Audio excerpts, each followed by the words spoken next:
Okay, I'll call the meeting to order. Mike, can you please call roll? Ms. Benecki. Dr. Brown. Here. Mr. Essenpler. Here. Ms. Hogue. Here. Ms. Hollingworth. Here. Ms. Paoli. Here. Mr. Seidel.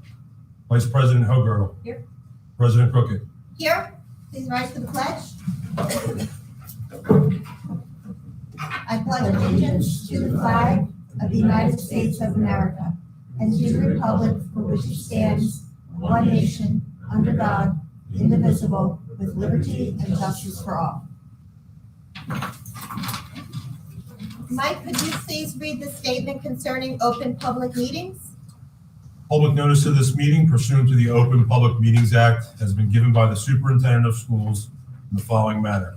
On January 12, 2022, notice of this meeting was posted on the interior of the school administration offices, 1 Lincoln Avenue, Haddonfield.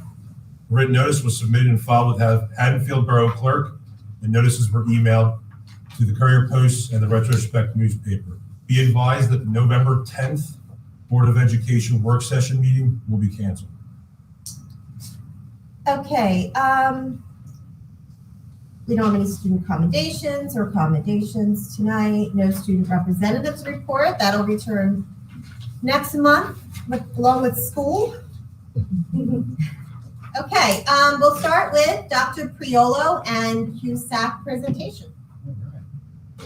Right into it. So good evening, everyone. So as I reported, I believe it was at the November meeting. Haddonfield School District, we were up for our CUSAC triannual review. CUSAC stands for the Quality Single Accountability Continuum, and is the Department of Education's monitoring and district self-evaluation system for public school districts. So again, every 3 years, a team from the New Jersey Department of Education, they come to visit you, and they evaluate the district in 5 areas: instruction and program, fiscal management, governance, operations, and personnel. 2 years ago, or 3 years ago, when we went through this review process initially, there were some things that need to come in order. That needs to come in order. We didn't pass CUSAC a few years ago. Upon a additional review a year later, we brought up our scores and we did pass. That was back in 2019. So this was our 3-year review. Under those 5 domains that are evaluated, there are approximately 300 and something different indicators and documentation of evidence you have to provide under those areas: instruction and program, fiscal management, governance, operations, and personnel. So we received our score for August of 2022, and I'm very happy to announce that we passed in all 5 areas. In fact, we had the a round of applause for that. That's a lot of work. It was a team effort. In fact, our scores were the highest they've been since we've been scored. We scored a 91% in instruction and program, a 98% in fiscal management, 94% in governance, 98% in operations, and 89% in personnel. When you talk about what next steps in this are, well, we strive for 100%. We really are aiming for 100% in every single area. And to give you a sense of the level to which they evaluate and look under the hood, so to speak, we lost 2 points because our evaluations, and we do about 400 and something evaluations, at least, if not more, a year, and 95 to 99% included all of the elements, but one they pulled, it didn't have a reference to a professional development plan in that evaluation, so then you lose your point for that. So that's the level of detail. It takes a team literally 4 months to compile all the evidence that we have to submit. And while you've heard me thoughtfully complained about this in the past. It really is a good and healthy process to look at all areas of school district operations, not only to ensure that we're in compliance, but we're doing things with quality. And I think these results reflect that. So I'm really proud of that. Yeah, I want to say thank you.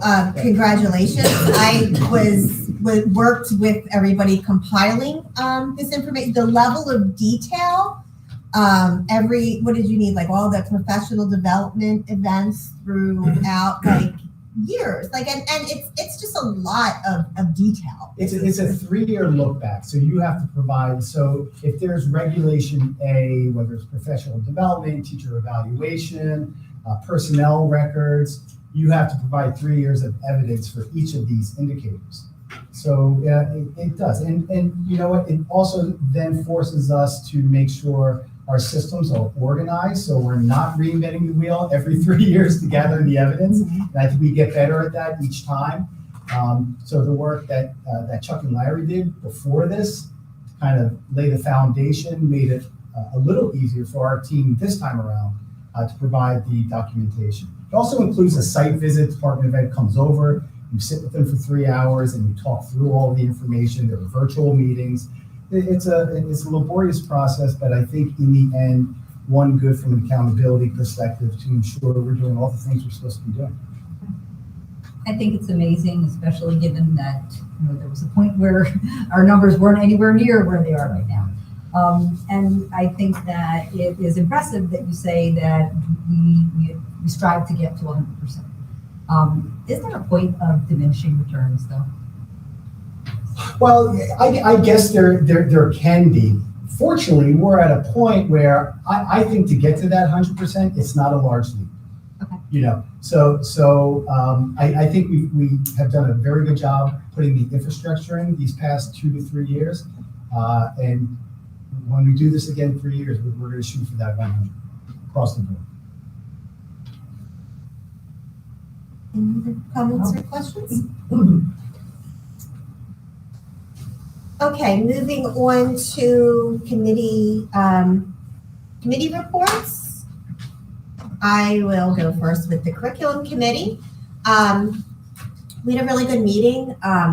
One of the things we're struggling with is nationally, we're struggling with it, is the lack of foreign language teachers. So right now we are looking for an elementary Spanish teacher to fill a full year leave position. We may need to go to remote instruction if we're unable to secure a certified Spanish teacher. We're checking under every rock, but reaching out to neighboring districts, but everybody's in the same boat here. So we'll continue to look into other options there. We also need a half-time Latin teacher we had a total of 18 students in Latin. For AP Latin, we've contracted with a company for AP Latin online. We've sought to share resources with neighboring districts, but this seems to be what they're doing as well. And there is a limit in Latin teachers. I mean, part of the thing we look at is as fewer schools are having these programs, fewer colleges are offering the programs, so you have fewer people getting, so it's kind of a trickle-down effect. I'd be interested to see how many Latin teachers get certified a year. But we are looking, and we do have the online program in the meantime. But we have, again, sought out with neighboring schools and haven't had any luck. They're in the same situation.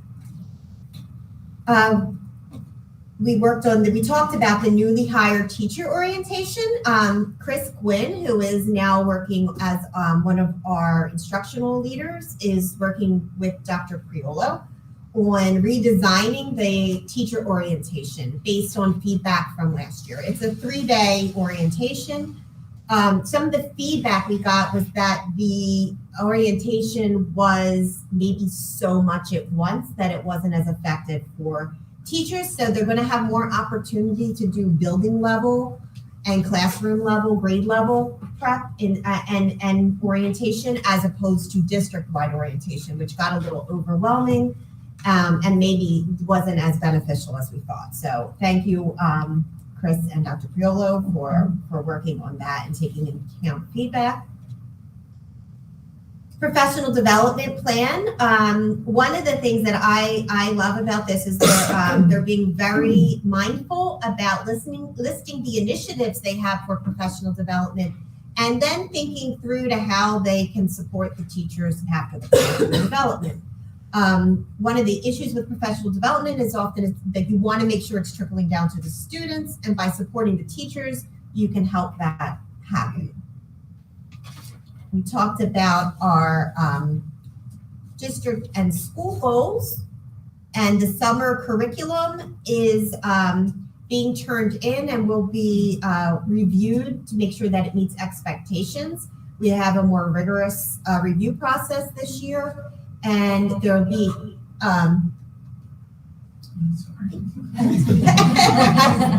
ghosts. And so we're going to work on that. That is going on right now. We have the middle school. I know a lot of people were waiting for the middle school health lessons and map.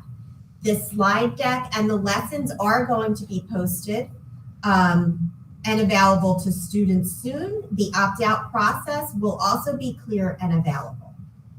We are saying that one of the reasons we are giving complete lessons for this and the actual slideshow is this is a district-wide curriculum. So everyone, it's something we're going to maintain the same throughout the district. So that will be available to parents and very soon, right? So the maps are up, sample opt-out form is up, and the lessons will be up, if not tomorrow or Monday morning. Or the 8th grade, if not tomorrow, Monday morning.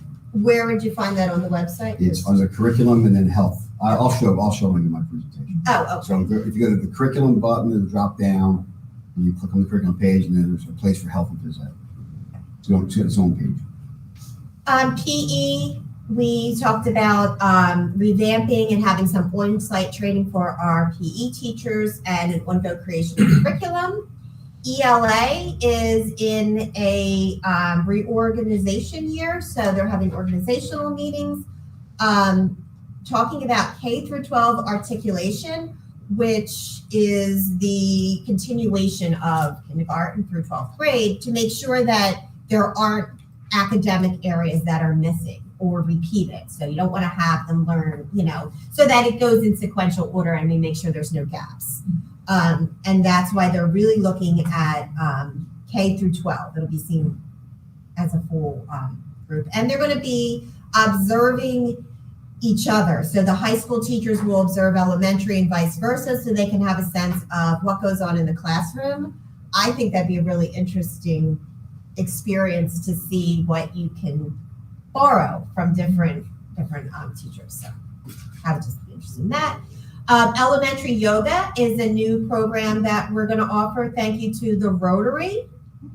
And that is on our approval this week. And calendars. So we had gotten quite a few people emailing us because we did not have Juneteenth on the last calendar, on the 22-23 calendar. However, we found out we had an extra day in March built into the calendar. So what we're going to do is we're going to celebrate Juneteenth, and then because we already have an extra day. It actually doesn't change our calendar. And so we were able to do that without having, so we are reapproving the calendars, but it actually, we're still getting out the same day. So it will still remain the same otherwise. And in the future, I'm sorry, and in the future, Juneteenth falls after we get out of school. That's so right. It's just, we get an extra day, we're taking that day out, so we can honor the holiday, and in the future, it won't affect any calendars, so it doesn't change anything from there on. Okay, so, good. And we'll have those calendars soon, right? Are we going to have them? Are they, when They're is it? on the, They're just on our agenda tonight, yeah. Oh, okay. Oh, is the 23, 24 on the calendar? No, On the agenda? 22. Yeah, I didn't. So that's Okay, I'll next year. listen. But we have a draft of that, right? So we're probably going to. that's already had its first reading. Okay, This is yeah. the second reading for it, So we'll think changing it, about, so we'll have okay. that, I'll get that up in September. Okay, because I know a lot of people are curious about planning vacations. So, all right. Questions, comments? Jamie, when you said that Spanish and Latin are going to be virtual, is that kids sitting in a classroom with the teacher virtual, or is that at home time? So no, it would be in the classroom. So I don't know about AP Latin. Oh, I can't talk to the Latin. I can talk to the Spanish. Yeah, you can talk the Spanish part. So the Spanish part, well, right now, I'd best describe it as that is our contingency plan as we continue to find a live certified teacher for the classroom. But the contingency plan includes contracting with a vendor, it's called proximity vendor. It's a live Spanish teacher, synchronous teaching. So it's not a recording. It's live, but it's virtual. Good. Certainly not our first choice. It's not even our second choice. So we're continuing to plug away. We're hoping for somewhat of a miracle in the next week. Keeping positive. And not just saying, it's a live teacher streaming it.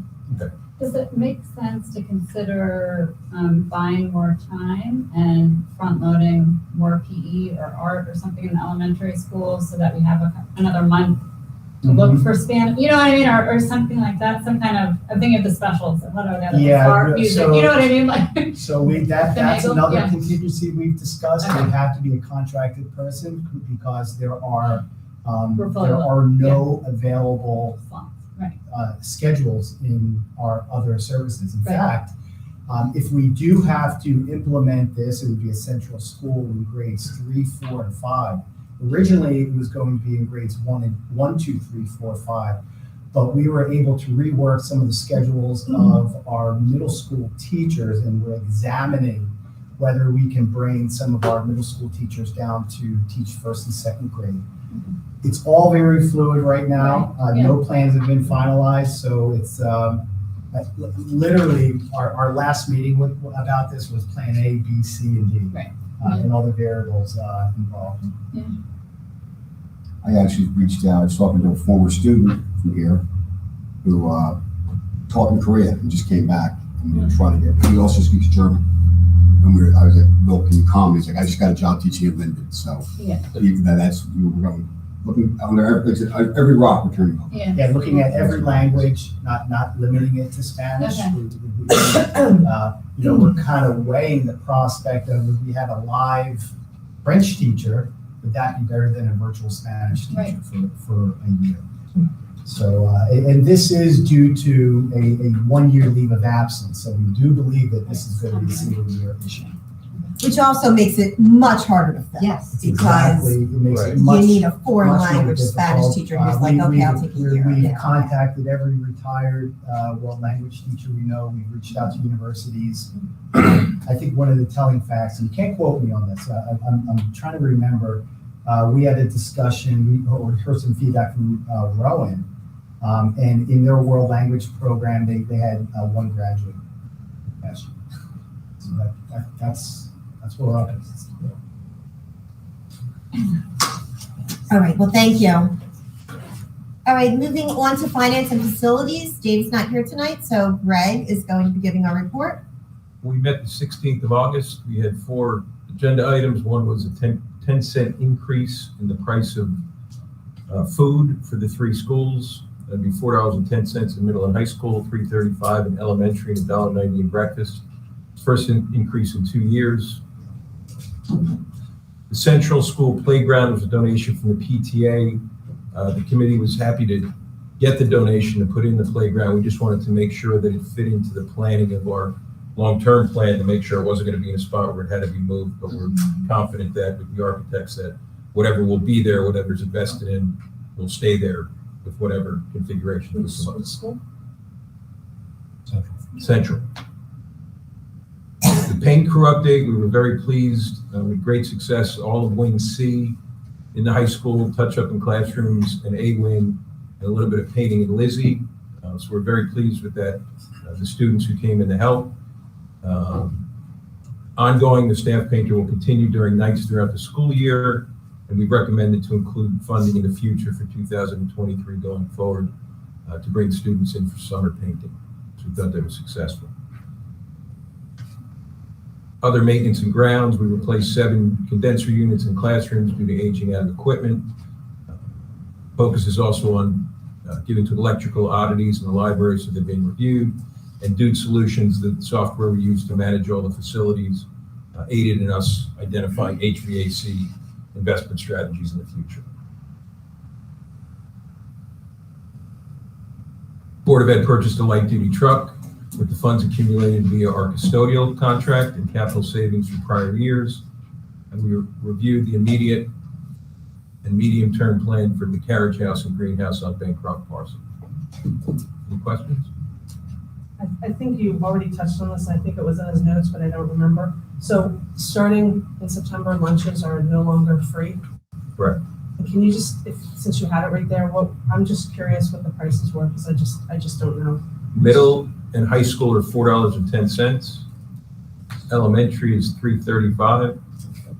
And breakfast in the middle and high school is $1.90.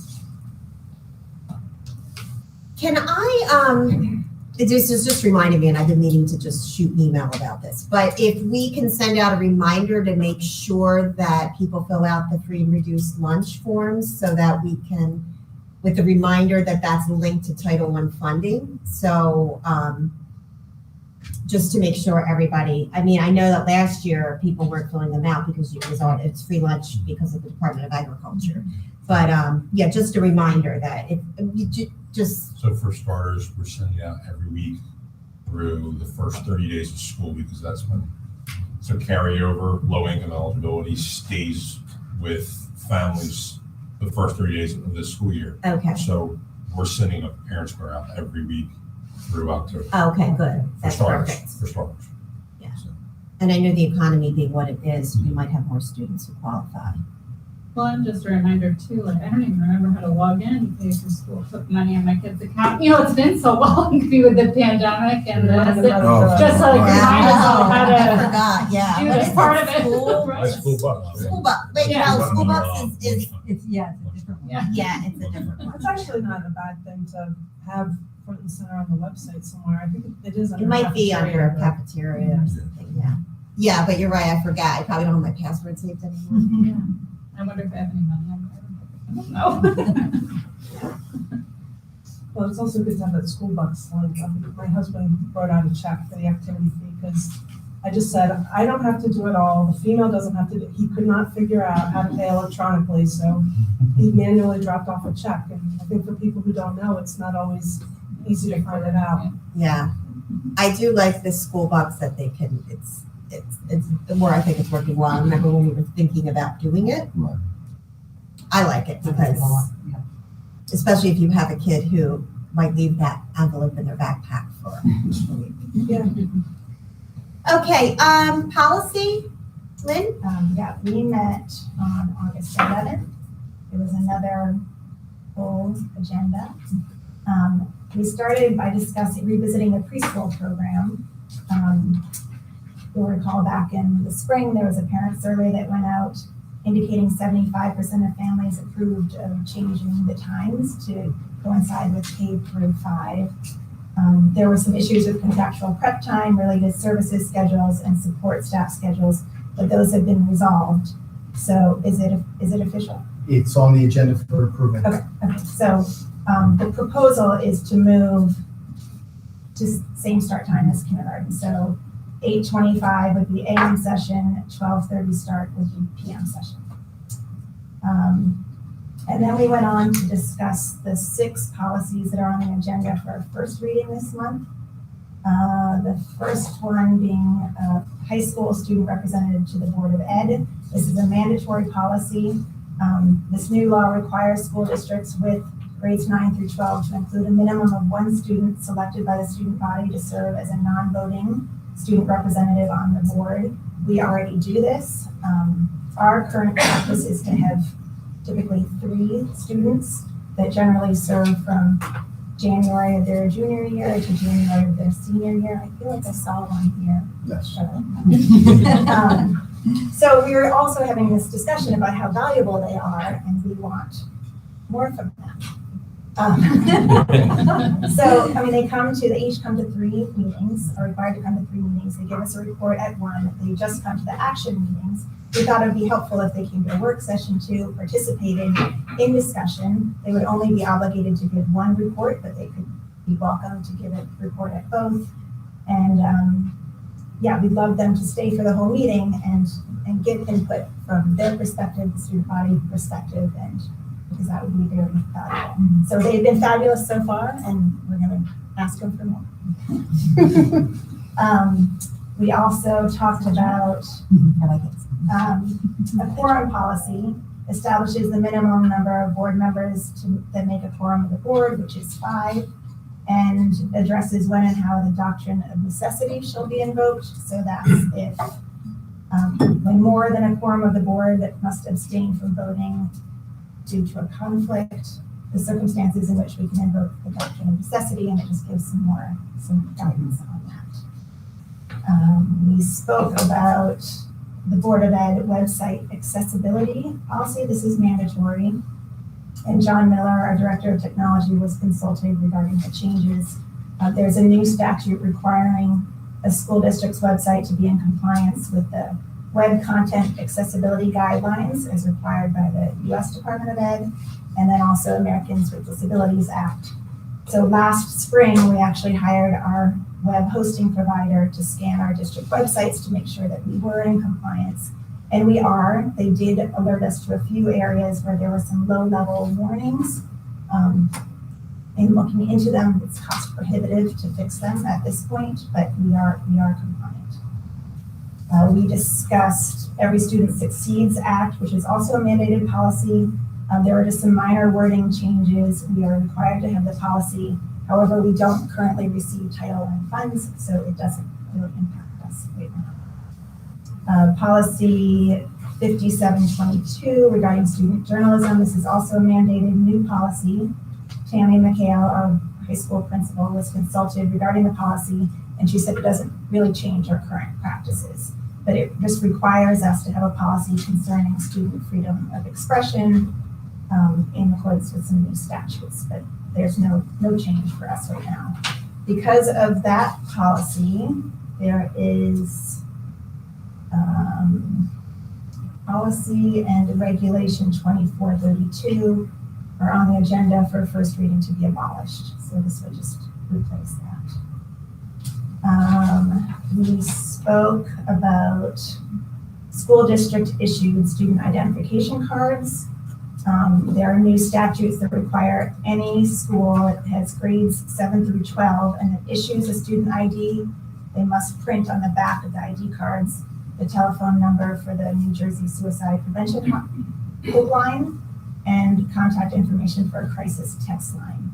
And you were going to confirm, do we need to do that for middle school also? We do not, and we don't need to do it for middle school because we don't issue ID cards in middle school. Okay. That was confirmed. Okay, great. Thank you. We did talk about 2 other policies that we're going to hold to next month. One was dress and grooming of teaching staff and support staff. We had a great discussion about it, just really promoting professionalism in our school buildings. But we did decide some wording needed to be tweaked and the HEA needed to be brought in. So expect that maybe next month we'll revisit it. And also care of school property. There's a policy and regulation for that. It's really just an outdated policy that talks only about textbooks. So we were discussing how it should incorporate Chromebooks and supplies and other school properties. So that will be revisited probably next month. Let's see. Then finally, we talked about the recommended updates to policy 5512, the HIB policy. We had some questions about it last month, sent those questions out to our solicitor for some guidance. Continue to have a few questions. Just for a reminder, this is updated to require that the superintendent report to law enforcement any quote-unquote bias-related acts. As of now, Chuck must support bias-related crimes, and then there's a voluntary referral of suspected bias-related acts after consideration of the nature and seriousness of conduct and risk to the health, safety, well-being of any student, school employee, or member of the public. So this recommended update from Strauss Esme is to send all bias-related acts to law enforcement and the county prosecutor. So we sent some questions to our solicitor, who acknowledged that these updates are in conflict with our current memorandum of agreement with law enforcement, and counterintuitive for some of us to report allegations of bias-related acts. For example, if a first grader calls someone gay, do we really want to be sending that to law enforcement? But his belief is that we are mandated now by statute to report all of these acts, not just crimes, but bias-related acts, and he recommends that we follow Strauss-Esme's updates. So this might be something we want to discuss during discussion, but there are a couple things that we raised concerns that we have some students in the district that are disciplined for things like vandalism, assault, drug and alcohol use and possession. Those often aren't reported to the police. But we potentially have to report actions to the police and county prosecutor, even if there was no intent to harm. And sometimes when students or staff didn't even understand that their actions could be perceived as harmful. The policy is in conflict with the MOA, which, Chuck, you meet with law enforcement in October, is that right? Correct. So that will be updated in October and November. And then you were going to reach out to the county superintendent. And because of statute, people are. They're all they're- over they're- the they're policy, yes. I'm actually meeting with Chief Couple's been away, he's in New York. When he comes back, we're meeting we're going to touch base tomorrow and meet and talk about what this actually could look like in practice. About whether or not you would trust my judgment in a case of a third grader, that type of stuff. And, one of the suggestions is, can we give student ID number rather than a name? And then if they feel it's something to pursue, they can get more information as they need at that point in time. So they're the type of things we'll discuss with Chief when he gets back from Europe. So just one other note, our guidance memo from the solicitor references the policy 8465, which we updated back in March. As one of the reasons that we need to make this change, but that one specifically says 8465 under operations. Okay. It says Haddonfield local superintendent or designee shall promptly notify the Haddonfield local police department and the bias investigation officer for the county prosecutor's office where there is reason to believe that a bias crime or bias-related act that involves an act of violence has been or is about to be physically committed. So there was discretion for that, but it's about violence, right? So yeah, something- it adds an act of violence. So if this policy is passed, I think we just need to revisit that one also. And the MOA, and I think we should talk more about this when we get into that, because there's a lot to talk about this. I was just thinking, the MOA, is that at all linked to our policies, or does our policy tend to reflect the MOA? Like, The MOA tends to reflect statute and policy. So the Okay. MOA, it's the same for that's what everyone. I'm saying, so we don't get, that's what I was wondering, So we get that's what it's down discretion to. with the The only thing MOA. that changed the MOA is since we have cameras, that'll be a different, so the MOA basically is handed to us. Okay, And that's we what I customize might. aspects of it based on our situation. Okay. All right, that's what I was thinking about. Okay, thank you. And we'll talk about that one more when we get to voting. Any questions for Lynn? Okay, Linda, LRFP? Yes, we met on August 2nd, which feels like an eternity ago. The one thing that we would love to report is that the land swap is it really final. So recently, that was so important for the LRFP, that had to happen because we need that land in order to keep moving forward. So finally that happened.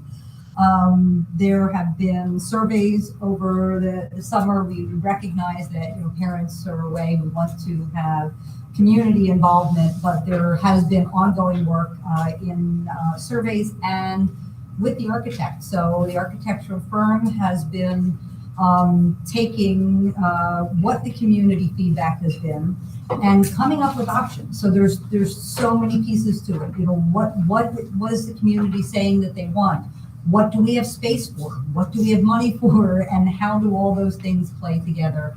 And I think that they will be coming back to us soon with potentially options, but then we also have more community involvement in the way of charrettes that are going to help inform that very next step before there's anything finalized. So all of the pieces moving together, but no movement without continued community feedback.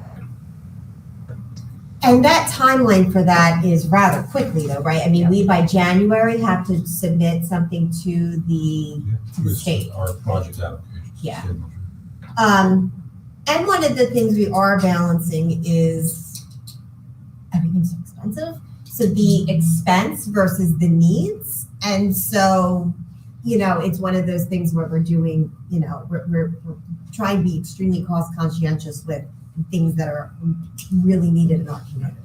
Jamie, that's a really good point too, because what he talked about is with the proposals, it won't be okay, here's what is being proposed and everything gets done the following year. It is the idea of stretching that out over a period of time, and he was very confident that a year or so from now, that the building materials and what we're seeing with today's construction work won't be the case moving forward. So it's really staging what needs to be done first, what can be done, and then having a timeline where we're not spending so much money all at once and at that ridiculous prices.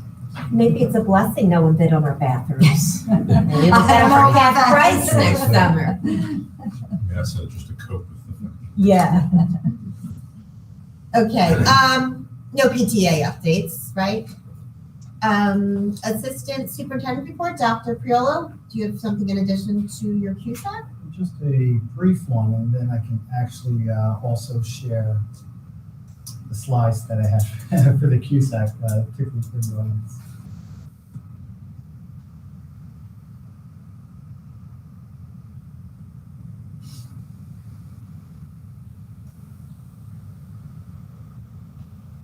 Just for the visual, these were the QSAC scores and how they compare to the last two rounds of scoring.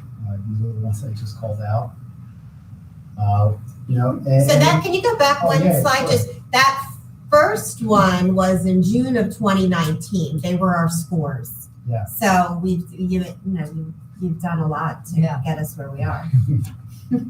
We did a little better. Yeah, A little better. Yeah. It's funny. I think it was like last Friday night, the scores came in and Chuck and I called. It's not, I can finally sleep in peace. I hounded, we were anticipating these scores back in March from the county. And literally every other week I would email them like, what's going on? Is something so bad that you're not reporting it to us? You start to get paranoid. You put so much work and time and effort into this. You think you're on the right track with it, but so anyhow, yeah, we're good with that. Yeah, and just to explain that, as I said, it's every 3 years, and so then, well, why is it 2019 through 2020? Well, because we didn't pass in 2019. Then they give you an opportunity to beef things up and put some other things in place, and then they rescore you. But we didn't have to do that. In fact, Mike and I were even joking about a couple little things that we think we could challenge, that we thought were nitpicky, but it's like, we'll leave well enough alone. We're good. But to hammer this point home again, our goal is 100%. 100% report submission and format compliance out of the 2 or 3 dozen state reports we submit. We had one report that I think was 48 hours past the deadline, so you lose your points for that. That's it. And as I mentioned during my presentation, all the evaluations meet statutory requirements. We met 95 to 99%. So if you're not 100%, you lose the points. That's what we're working towards. So I'm going to talk just for a moment about our upcoming COVID protocols. These are pending, as anyone who follows the news knows, the CDC came up with updated guidance about 2 weeks ago. And if you remember the chain of events, how it happens, we then wait for additional guidance from the New Jersey and Camden County Departments of Health. That has not happened yet, but we're not waiting for that with the school year opening next week. So these aren't finalized yet, but I think it's pretty close to where we're going to land. So I just outlined this in 2 boxes, what the remaining protocols are and what's changing. Remaining is optional masking, optional outdoor eating we're maintaining. I give a tremendous amount of credit to our principals for being very creative and innovative with our staffing and scheduling to continue to afford that. Despite what we've been dealing with for the past 2.5 years, we try to think about have we learned anything? Is there something we can take away that's good practice moving forward? Our students, by and large, love outdoor eating. So we're going to continue that. Our cleaning protocols, the COVID reporting form will remain intact. Students returning to school from being COVID positive required to wear a mask on days 6 through 10. We're really trying to push on this one also because we initially interpreted the CDC guidance to say that if you're COVID positive and you test negative on day 6, that you don't have to wear a mask. Our school physician said that's an incorrect interpretation. So we're still trying to do all the checks and balances on that. Weekly testing will remain on Mondays from 3 to 4 o'clock in the high school cafeteria for students and staff. Nothing is required anymore. I'll get to that with the changing, but the mandatory testing for non-vaccinated staff members is no longer in place. And then student athletes returning from COVID positive diagnosis may return to observation only participation days 6 through 10, masked unless physically distanced, and physician clearance will continue to be required. Changing protocols, testing mandates for unvaccinated staff has ended. COVID positive stays home for 5 days from symptom onset or positive COVID test. First day is day 0. The COVID courtesy notices, we are no longer sending those out. Only students and staff that present with COVID-like symptoms will be required to submit a negative test to return prior to 5 days. So in other words, there's no close contacts anymore. Even if you've come into a close contact with someone in your house, if you're not symptomatic, regardless of your vaccination status, you're not going to be excluded. And that goes to that point. If students and staff had a known exposure to COVID, it's recommended to wear a mask for 10 days and test on day 5 following exposure. That's just a recommendation. That's not something we're going to enforce. And we eliminated virtual instruction. As with any illness, students can make up work by contacting teacher and viewing assignments on Google Classroom Canvas. Can I ask you a quick question? Sure. Inside? So if they test positive for COVID, Yeah. and then they wait 5 days, do they have to test again for No. COVID to come back in? So at that point, day 6, they can come back in without testing. That's correct. But with the mask. Mask day 6. But with the through 10. mask, right, for a few days. Correct. And if they test negative, do they have to wear a mask on day 6? Once you're COVID positive, we don't need a test from you. You just have to be out for 5 days. There's no test to come back. We Yes, just no, I'm count with the you, but if days. they didn't want to wear a mask, they couldn't say, here's my negative COVID test. Correct. It'd be hard to prove. Although we initially interpreted the CDC guidance to indicate that, our school physician did not agree with that. Didn't agree with the interpretation that I'll say I had, that I was trying to better understand. So Dr. Natiki is reaching out to her medical colleagues and interfacing with the county health department to get a clarification on that. Who knows, maybe within the next couple of days we'll get additional guidance, but just about everything on here is consistent with CDC recommendations, very transparent, except with the exception of the optional masking. The CDC guidance continues to say when you're in the high elevated transmission, that universal masking, we have not incorporated that into our program. With a COVID reporting form, is that just if you have COVID or is Yeah. it still universal? No, that's just if you Oh, have it. okay. That's it. No, No more questionnaires. Yeah, that's what I'm thinking. Yeah, that's you're talking about the daily Yes, questionnaire. yes, so it's not that, it's just a form if you have COVID, you fill out. That one's done. Okay,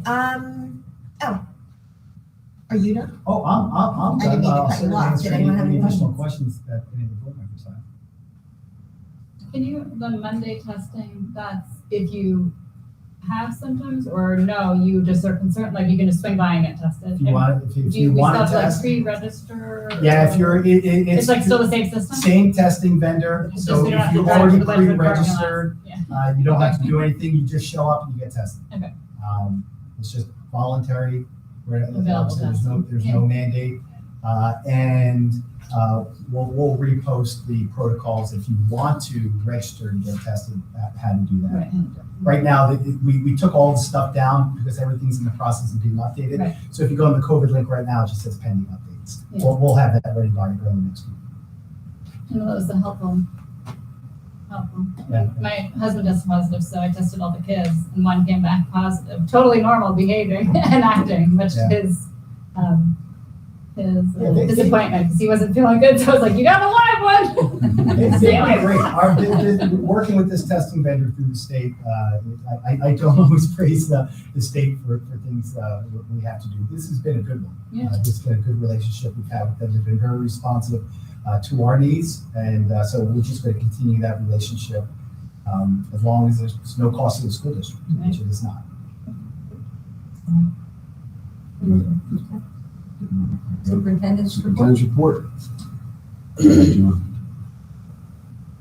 Mission statement, and then just a couple of quick things, general topics. The board retreat, we were on the 28th of July, we had a retreat, we'll talk about that, and then quick curriculum updates, although Jamie already gave the quick curriculum updates.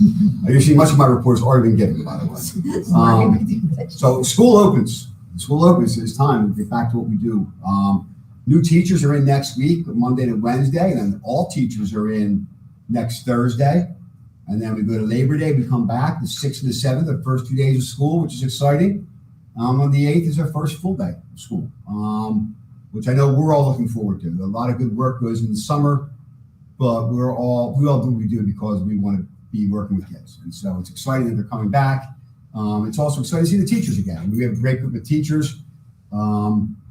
People who think teachers don't work in the summer, come to our schools and you'll see these teachers in the summer almost every single day. Building classrooms, getting together. So I know they're looking forward to it too. So we're getting back to what we do, which is always exciting. Next, we have the land swap, which we completed yesterday. Mike, Tim, our head of maintenance and grounds, and I went over today. We walked the grounds today. We were so excited. Not as excited when we got there. We saw the overgrown stuff and all the stuff going on, the craziness there. I make the joke, I felt like Arnold Schwarzenegger Predator going into there. It's so swampy. There were animals. A lot of them it felt like. So we're now putting together a plan about how we're going to attack cleaning it up, getting rid of all that vegetation. We're going to put cameras and lights up. I mean, right now it's a dangerous place. There's buildings there with broken windows that people can get into. There are safety issues we're worried about. So we are going to go out and we're going to clean it up. We are going to put out cameras and we are going to light it up. That way we make sure it stays safe. It's going to be ours before we get to use it for quite a while because we're not going to have the money to do anything with it until we get our referendum hopefully passed. But we do want to make sure it is a place that is safe and looks nice. It's right next to our school. We want it to, that matters as well. So the long range facility plan was pointed out earlier. We had our survey tomorrow morning. We're actually meeting to review the results with the architects. And at that point in time, we're going to develop additional visioning sessions, and they'll be specific based on what we got most feedback on the results. So one of them will be just about the Hopkins parcel. People want to come and talk about what to do with that new land.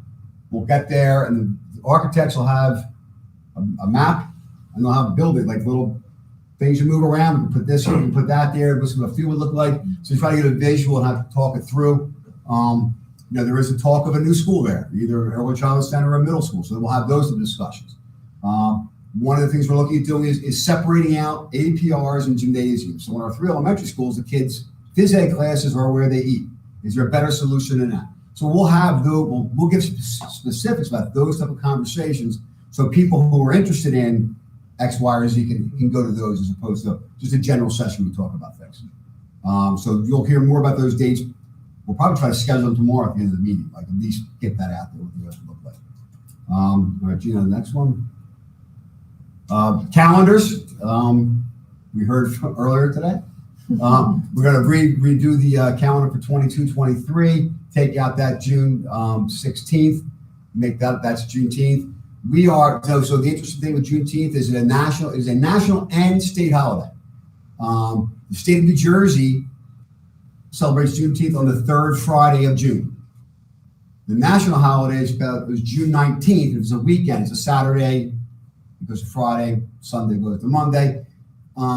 Because of the nature of the school year and when that falls, we're going to go with the state third Friday. If we were to have a 3-day week and Wednesday was the 19th, we'd have day, Juneteenth, 1 day of school. And that doesn't make any sense. It's better for us to have it on that Friday. So we will go with the state Juneteenth celebration. And if kids are out of school, we'll have the offices closed that day as part of the state holiday. The Rotary, we're very kind of Rotary. We've been working with them. They are donating funding for partial after-school program for yoga. So this will be, the Rotary will fund part of it. It'll also be pay for part of it from the families, much like the chess club or the coding clubs, that type of stuff. So we want to say thank you to the Rotary and Cheryl Laney, who was very instrumental in this. A lot of good work went in this, a lot of time and planning. It'll be 3 times during the year. There'll be a first through third grade session, a fourth and fifth grade session. That way everyone gets experience. And then the spring session, they'll have an advanced class. So it's an 8-week program where they try to build off these skills of yoga and self-confidence and those things. This is 30th Washington Avenue parking. But if you've ever been to Central Middle School around 3 o'clock, there's traffic. You probably don't know that until I just said that.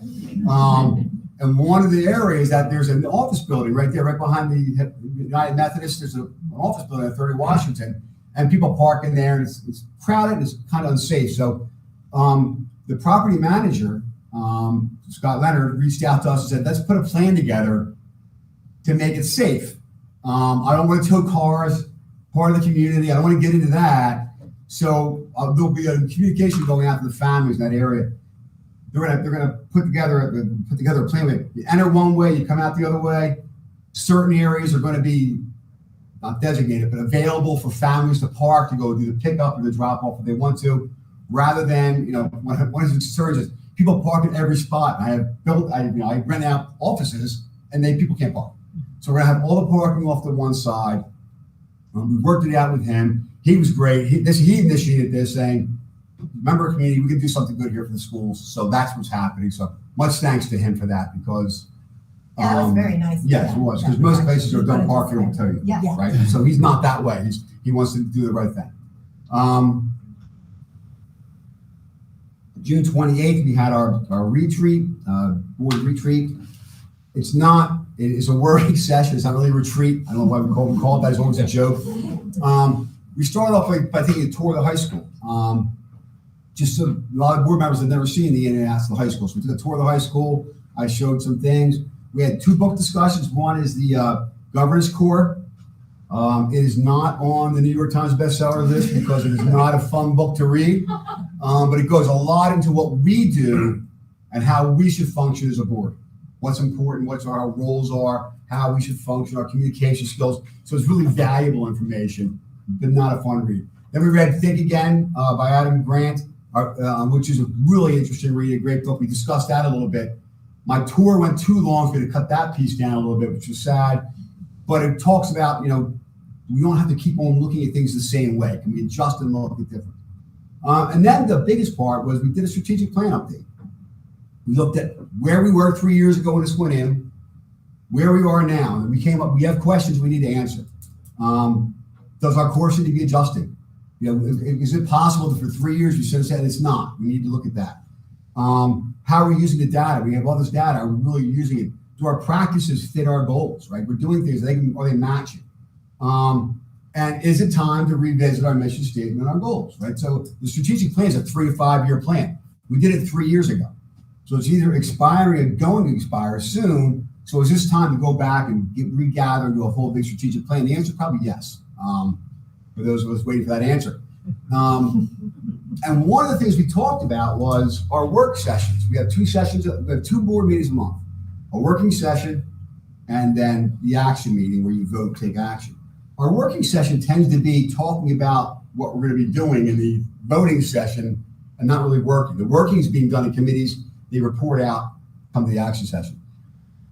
Looking at redoing that, about having one of those board meetings a month, really be talking about education, really talking about the school district, and having those type of discussions about our plans and our goals out loud, so that way it's not just committees, it's more of an in front of the public piece. So we're going to look at restructuring at least one of our monthly meetings to be more engaging that way. So that's what we did on our board retreat. And then the last piece on the curriculum, and this was also discussed earlier, ELA, our major areas of focus, standard alignment, articulation, selection, vetting, approval of materials, work study, vocabulary, are all things we want to talk about. We are kicking off in a couple of weeks. We've had some organizational meetings. There will be community outreach coming soon. I was under the impression it had happened before, but it had not apparently. So I've got to do some more work there. I have some community members already involved, but I'm going to agree to help me out. But we're going to get some more of that done. And then health PE standards, they are online. The maps are online. Any changes are made in highlighted in yellow. So if you look at the map, you can see the changes. You'll notice on some of them, there's very little highlighted because there's very few changes. The maps are grades 2, 5, 8, and 11, because that's specifically where we have the sex ed programs by the state. So these will be taught on those grade levels. It's, the grades are 8th grade or before. We teach them at the grade level there, so you'll see that.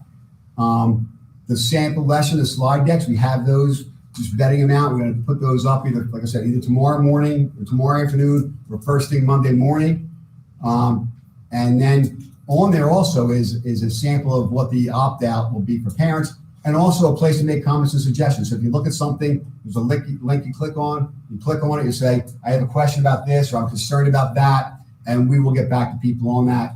And the other part of this is that it's not just health curriculum is rewritten, phys ed's rewritten too. So we are working with our consultant, and we're going to rework phys ed over the next couple of months. And the upcoming presentation, I was supposed to give this presentation on the grading trends. We were doing a 10-year look back, and we were loading our data into Lincoln to have them do an analysis with it. And we got jammed up on a couple things with it, switching the data over because of the grading system has changed, pulling this, pulling that. So we had some hiccups, but I'll get to that. That'll be next month. We'll talk about the state of special ed, post-graduation data, of the clearinghouse, and then once again, the material process selection and adaptation, so people can understand that. And that's it. Any questions? Chuck, I'm wondering, the yoga, is it something that can be incorporated in PE? Because didn't you say PD for PE teachers? Sorry, too many P's. I wonder, I remember doing yoga. We do have yoga at the high school. We can look at that for that piece. For elementary, right? It seems like it'd be a cool, there could be even like a teaser. So Right. people know So about we like a week of yoga talked or about maybe something. having like a session in the class, Yeah. but then your sacrifice. What do we take? What do we pull out to have that session? Right. So we thought we'd go with that. It may be a future look at phys ed about that. Part of it is you have to have yoga instructors, Right. and not everyone has that. So we'll we'll look at that. I can But remember that may be doing part sun of it. salutations. What's that? We did sun salutations. We did a week of yoga. Right. I remember getting the mat out in the I gym. did square dancing when I was in high school. we did that in music. Boston That was Academy, PE, we did a that was lot of music. swimming. I'm old enough too. I used to do aerobics because Jane Fonda was Yeah. there. And I was watching. We did aerobics Yeah, as just well. that. We Yes. did crab soccer too, that was a big one. Yep. May I ask a question about the land swap? Is for Cooley Hall, the demolition of that, is that, the borough is not gonna do that anymore? They are going to do it. Okay. We still don't have a date on it. Okay. That's the one thing you have to hold back. So, they put a fence up around it. And one thing we talked about today is, do we try to go behind that fence and get rid of that overgrown stuff there? Because that was a mess right now. But when you go walk around Cooley Hall, it's huge. It's bigger than this building. Yeah. The footprint of Cooley Hall is bigger than the high school. So there's a lot to be done there. So that we're waiting for the demolition by the borough, and part of that is it's more expensive than they anticipated because of the hazardous asbestos and some of the temporary things. You know, it may not work out, there may not be enough lead time, but if there was, they could clear that over fall break, so it's less noisy for the classes. I don't know if there's enough time to plan for that, because the sooner they demolish that, The better, safer it right? is. I'm not sure where they are in the process. But we meet with them monthly, so we can talk about that. And the good news, I have heard those construction costs are coming down, so hopefully the Right. price of it might be more in alignment. I think it was so expensive that they took it off the larger Right. group, but hopefully. I think it costs as much for Cooley Hall as for everything else combined. So, Okay. Any other questions for Chuck? Okay, so I have a brief report, which is more going back to our traditional protocol for public comment. What we've been trying to do over the last month or two is, and to Chuck's credit, trying to respond to every comment. And it's just so time consuming. Chuck really needs to be focusing more on the instruction of the school than the comments. But I wrote a thorough, I'm a writer. I feel like you guys all spoke so well off the cuff, but I like to write out what I've heard.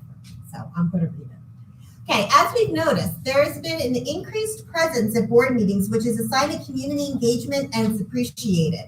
However, due to the increased engagement, we're going to need to tighten up our protocols as we've relaxed them a bit in an effort to accommodate the increasing interest in meetings. Unfortunately, some of those efforts have backfired on us and reminded us of why we needed the protocols in the first place. We haven't been firm about whether comments are made during agenda or non-agenda times. I totally take ownership of that because everybody's always like, I don't know if this is an agenda item. And I'm like, oh, go ahead. But what we're finding is it's more difficult to track who's commenting on what and focusing on it when we have this large amount of comments. So we're going to go back to having agenda items, and this only counts for, like, tonight we are voting. So tonight, non-agenda items will be saved for the end of the night, and agenda items will go before we vote. The point is that if it's on the agenda, you have a chance to make a comment before we vote. And then non-agenda items you'll make at the end of the night. For a work session, if that rule doesn't apply, you can make the comments whenever. Or we only actually have one comment period and it's before we vote. Or we don't vote, you get the point. Okay, Mr. Klaus has made every effort to reply to every comment the last few meetings. We found that it's making it challenging for us to keep focused on the district vision, and it's a very time-intensive endeavor. It's our mistake that we haven't been following our own practice as outlined in the statement regarding open public comment. It has always been best practice to follow the chain of command when responding to questions, and the comment period is intended for comment, not question and answer. Questions should be forwarded because we should forward the questions appropriately. Because all members of the district are not present at all meetings, the time is intended for comment. The board carefully considers and reflects on all comments, and these inform our decision-making practice and oversight going forward. And just on a side note, we really do, like, I know sometimes it feels like you're not being heard. We really do. And so you're making your comments is definitely something that we're listening, and I just want to emphasize that. So we'll be returning to the practice as time spent replying to all the comments is costing the district a lot of time where we need to be focusing on the instruction and the academic elements of school as well. So we welcome all comments, but please understand our human limitations on being able to respond to everyone. Thank you. Now I will read the open public comment statement and we'll start public comment. We'll now begin the open public comment session. Members of the community are invited to speak for no more than 3 minutes about agenda items at this time. Non-agenda comments will be taken at the end of the meeting and follow the same guidelines. If your 3 minutes is up, we invite you to get back in line if you'd like to make additional comments. This is an opportunity for the board to listen, but not debate issues or enter question and answer period. Please be aware that not all issues brought up before a board meeting will be resolved that evening. We ask you to state your name and the name of your street. And after some discussion, we have a sign-up sheet that you can sign up afterwards, just before you leave. If you have a kid in the district, you don't need to do this because we have your email on file. I could find out a shorter way to put this into my statement here. Somebody's saying this every week. So we'll have this over there. But if you're someone we write to regularly, or you have a kid in the district, then you don't need to do this because we'll have it on file. But we'll make sure it's over there.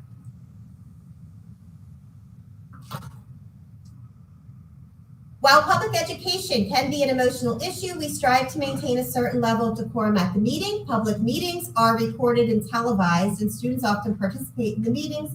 As such, citizens are expected to maintain a tone of courtesy and civility, as are board members. Okay.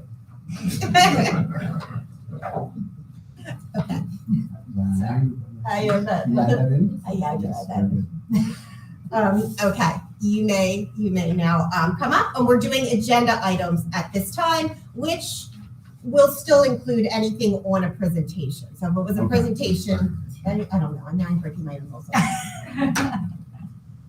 think it's okay. All right. What do you think? Should I? Anything on the agenda, which includes the prior presentations. Okay, There you go. there you go. It's on the agenda. All right. It's official.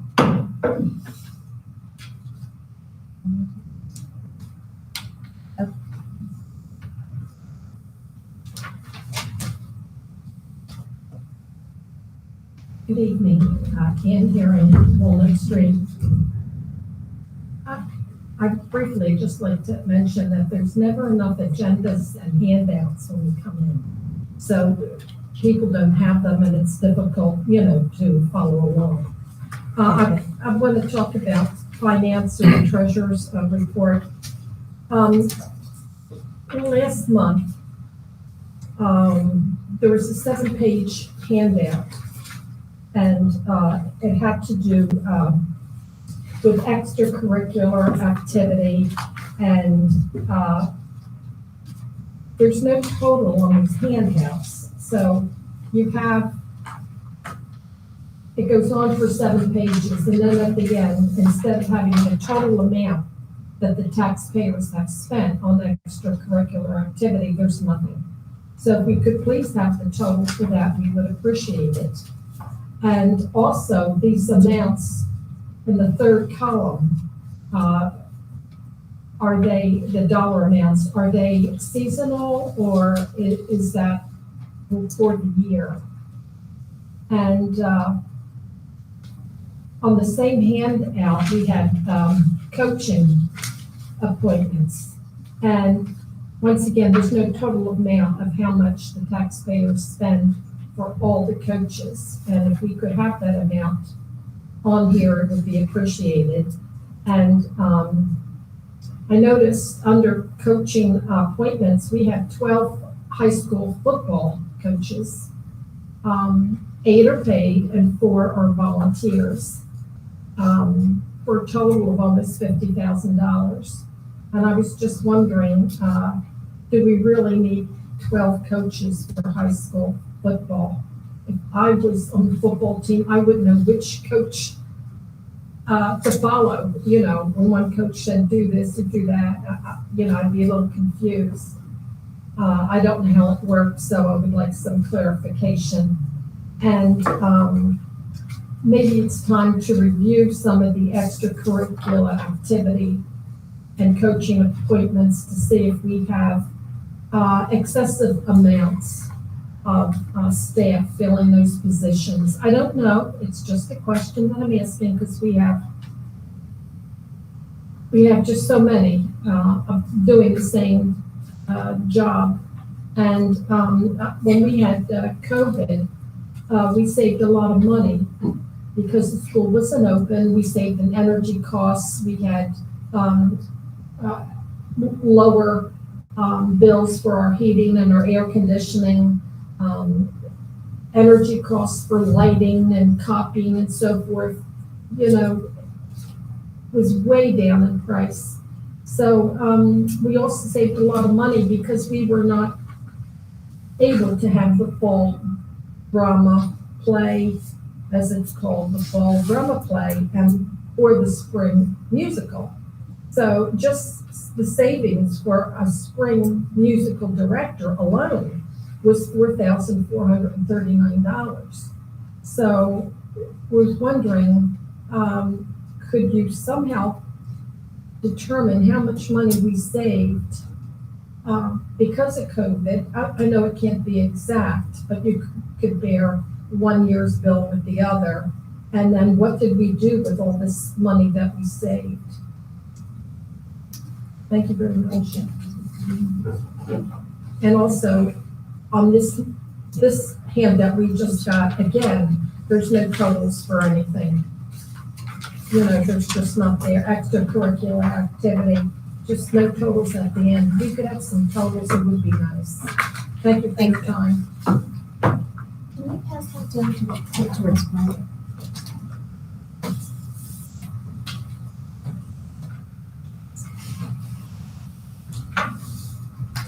Hi, Beth Wassel, Mount Walt Avenue.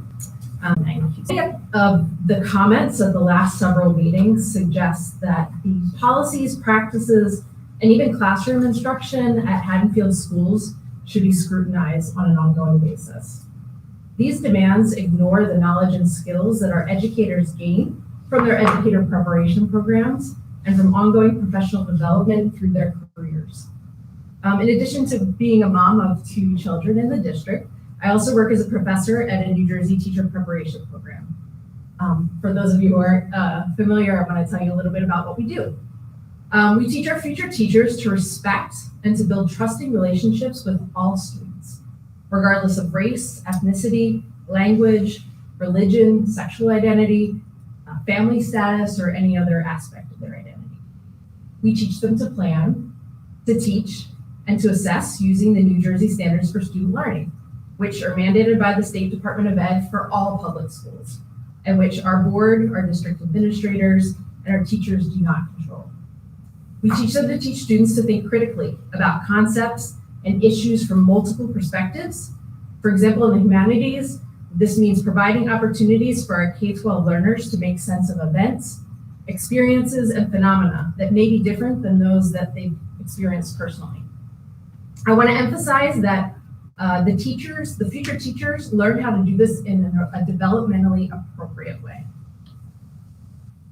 Now, one of the great things about Haddonfield schools that we all know is that we attract some of the most qualified, really some of the best teachers in the state and in the region. Teachers want to come to our district, despite the fact that the district's pay scale is lower than many of our other surrounding districts. However, with constant repetitive questioning of curriculum, lessons, and materials, teachers will sense a lack of confidence and mistrust by families.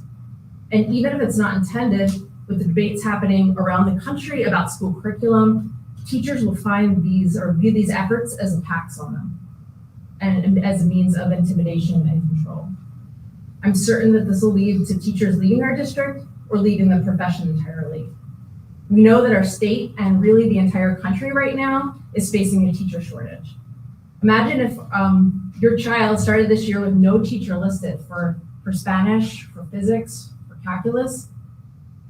This is the reality for so many districts, even in our neighboring towns here in Camden County. And so this could happen here too. So as the school year begins, I hope that you all, including my neighbors, will take a moment to consider the educators, administrators, and board members who've dedicated themselves to our kids and to our community. And I hope that you'll join me in thanking them for their professionalism and for their commitment.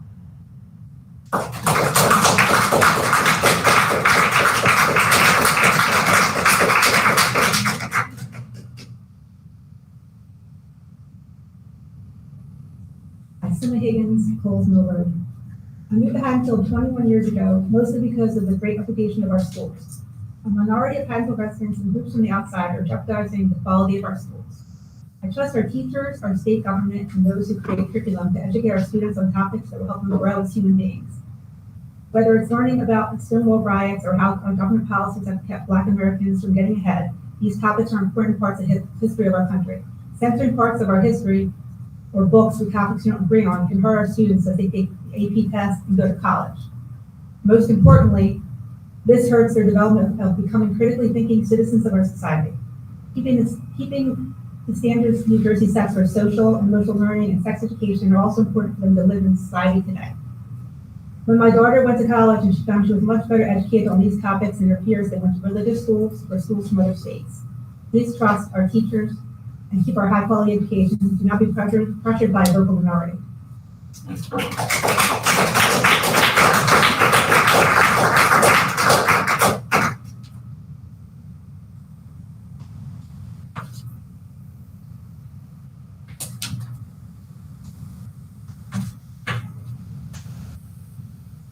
I'm Walter Weidenbacher. I live on Center Street. I had cataract surgery this morning, so I wasn't planning on speaking because the doctor told me to take it easy. Don't take it easy.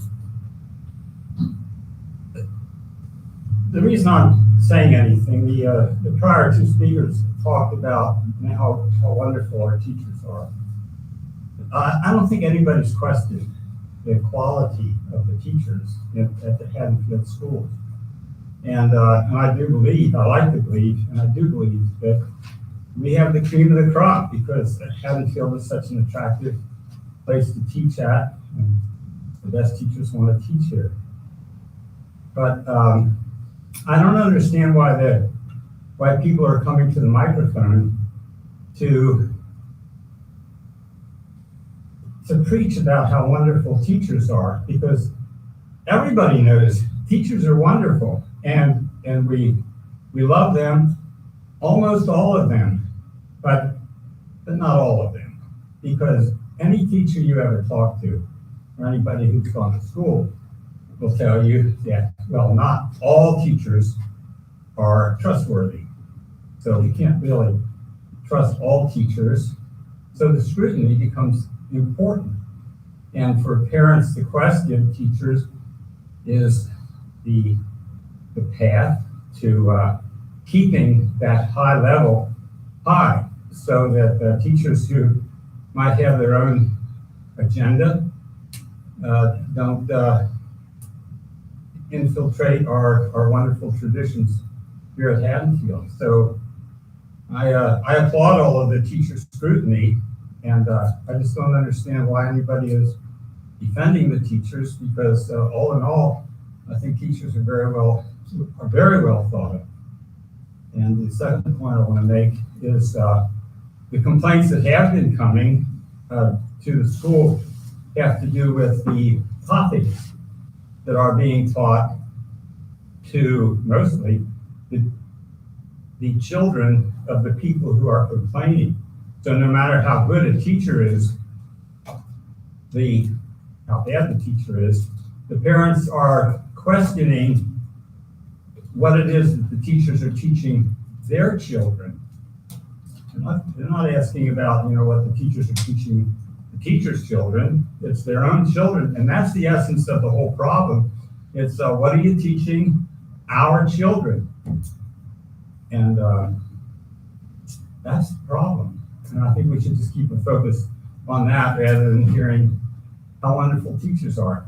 They're great. I'd say let's hear it for teachers. Thank you.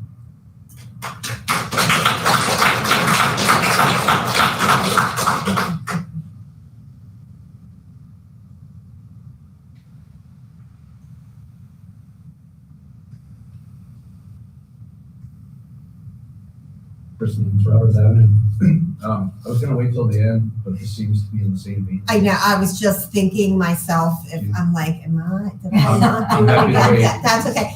All right, we'll say Chris goes, and then, unless you have a real agenda item, come on, because I was thinking, that's my. I will wait. No, it's fine, go ahead. Prepared But for I it, was thinking the same thing, I'm like, these don't really sound I didn't want to think I'm trying to sneak one in. A lot of people have come to these meetings lately, and to these meetings all across the country, because We're concerned about what our children are being exposed to and the age at which they're being exposed to it in our public schools, whether explicitly in a standalone piece of the curriculum or whether integrated, more concerningly, when integrated into the curriculum without parents' knowledge or consent. We're also concerned for our teachers, many of whom may be parents themselves and may share our concerns, but they're being forced to teach things outside of their area of expertise or what they went to school to learn to teach.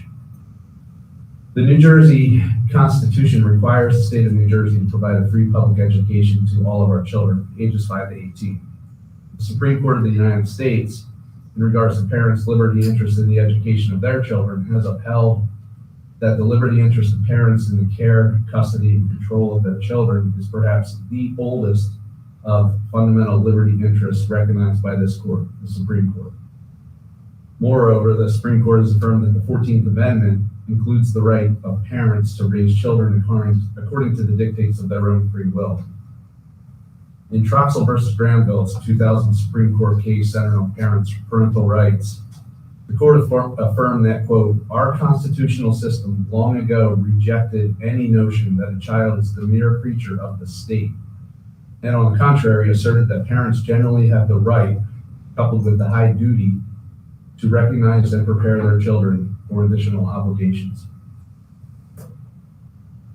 In this decision, which, by the way, it was not all conservative justices or all liberal justices, it was actually 3 and 3. Sandra Day O'Connor wrote the decision. She was joined by Stephen Breyer and Ruth Bader Ginsburg, as well as Rehnquist, Souter, and Thomas. So it was a pretty balanced group of justices agreeing to this. The decision went on to say, the law's concept of the family rests on a presumption that parents possess what a child lacks in maturity, experience, and capacity for judgment required for making life's difficult decisions. More important, historically, it has recognized that natural bonds of affection lead parents to act in the best interest of their children. We contend that this means the parents have the ultimate and final say in what is the best interest of their own children, including with respect to the public education of their children. For our family and for many families represented here, that would include reading, writing, math, science, technology, physical education, history, topics for which our teachers went to school to learn how to teach, and topics that we've historically, most of us have been able to agree upon until recently. Thank you.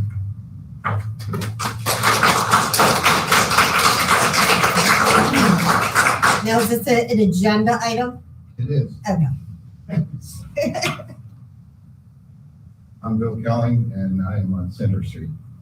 I was trying to follow the discussion earlier about the reporting of a child to the local police chief and to the prosecutor of Camden County. I understood from what was being discussed is that this is coming down as a state mandate. And I sense that a lot of people may disagree that when you have a child who's maybe a third grader, steps in it someday, but doesn't really commit a crime, doesn't slash tires, doesn't act out, and the problem could be addressed at a lower level with parents, teachers, counselors, whomever.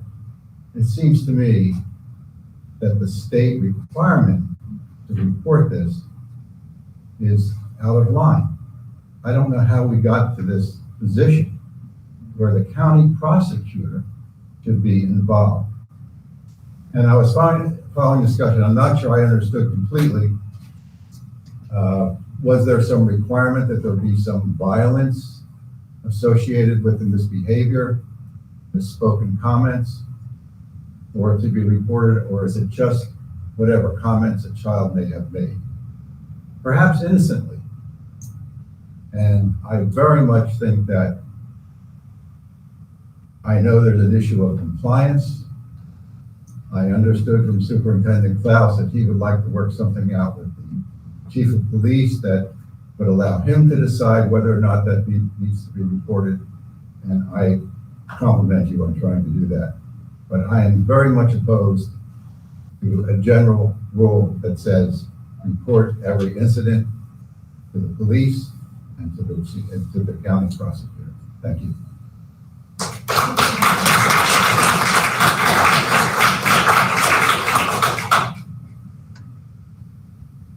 Hi, my name's Shani Knuckles. I live at 448 Gladstone Avenue, and I actually wasn't preparing to say something, but thanks for your remarks. I think, as you're talking about compliance, I think the other piece of that policy that should be talked about is what we're doing here in the schools to to help our children learn to be better. You can only know what you know and the paths that you walk and the lessons that you learn in your home, as Mr. Maines was just talking about. And I think that kids don't always know when they're committing problematic actions. And while I think compliance is really important, I'd like to see, I don't know if it's curriculum, I don't know if it's school support services, be very supportive of turning reporting into education and growth. I've been following some of the stories that have happened over the course of the last few months through the media. I just worry that we are losing kids if they're being reported and there's not community education around how our schools and our school communities can be better at navigating some of those really hard situations that they find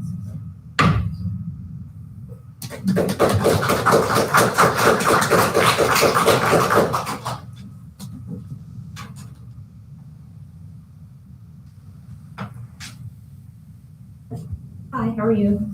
My name is Margot Kaplan. I live on Washington Avenue. I want to echo the last two comments that, and just kind of go a little farther. And I understand that your hands are to some extent tied by what is law. But even if a third grader does slash tires, the police department is neither the best nor even necessarily a good way to deal with that. They don't have the training. It's not their job to be dealing with third, fourth, fifth graders, even to some extent, middle schoolers and high schoolers who are committing these acts. We obviously need to have responses that are more targeted towards, as Jen points out, an educational role. And I really wish that these laws would allow more restorative policies to be integrated into our response. Because I will say that it is actually really disheartening sometimes to see the response to these acts. And it's almost like there's no middle ground between it's going to go to the police or it's going to have nothing happen. And this actually, I think, very much relates to the curricular reports and to both Walt and Chris's comments about them. Because strangely, I actually kind of agree with what Walt said, which is unusual for me. But I kind of agree with what Walt said in that I do think that part of what the objection to, or at least a large part of the objection, is not to teachers, it is to topics. It's just that I think these objections are really wrong, and that these objections are actually perpetuating an environment in which students are subject to hurt and to bullying. And while, Chris, you're right, there has been a lot of Supreme Court discussion of parental rights. None of these extend to determining your curriculum, and none of them require parents to have the absolute final say in everything that happens to their children. So, for example, the state can intervene when an individual is being abused by their parent, and the state can require that a child receive what is at least equal to a public education, quality education, even if they're not in the public education system. So when I see the curricula take into account the humanity and the interests and the need to, the recognition of various individuals, LGBTQ plus people,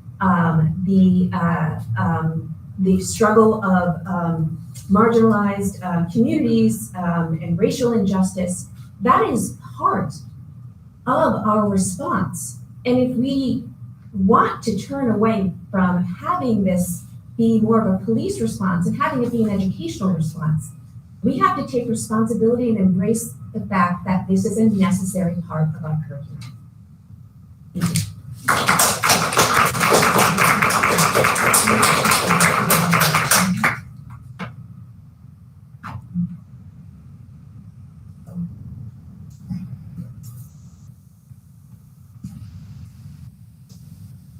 Hi, my name is Shallow, King Tower East.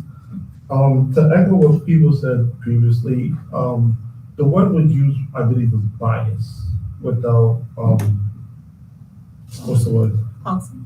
Yeah, but bias without like a strict definition of the term. So, for example, getting into Harvard, the bias against certain, right? So bias can be weaponized in any way. So my concern is that because they give a broad word, it can be weaponized to serve whatever end they want it to serve. And another concern I have is bringing police into I have a first grader comment in Tatum, and the comment was made about third grader saying that's gay, that's bias. My concern is what happens if a kid is in a family that has politically incorrect views and they don't know that, and they come to school and they echo whatever the parent says because the kid doesn't know any better. It's like the kid is going to get in trouble for the political views of their parents. That's one concern I have. Another concern I have is, you know, I grew up in Brooklyn. I like police in Haddonfield. I hate that NYPD. I had a weird interaction with them growing up. I don't think sending men mostly with guns who have historical public relations with people to solve, you know, kids' developments, because historically speaking, kids made mistakes in school since that's their first form of socialization outside of the house. And if they can't make a mistake in school, where are they going to make a mistake? Another concern I have is why are the police getting involved and what are they doing with the data? Who's it going to? Why are we collecting the data? Is this data going to follow them? Like, for example, certain communities have certain beliefs. What happens if they had a belief when they're in elementary school and by the time they're in college they do a complete 180 and that follows them throughout their career? Another thing is I like logic, like logical games. So with this can be weaponized too. So if like someone says my son does X and that was bias, are the parents not allowed to say, oh, the teacher or the administration did X to my kid, that's bias? My question is, why are police getting involved for kids? Well, if police can get involved for kids, can police also get involved for teachers and administrators and everyone online?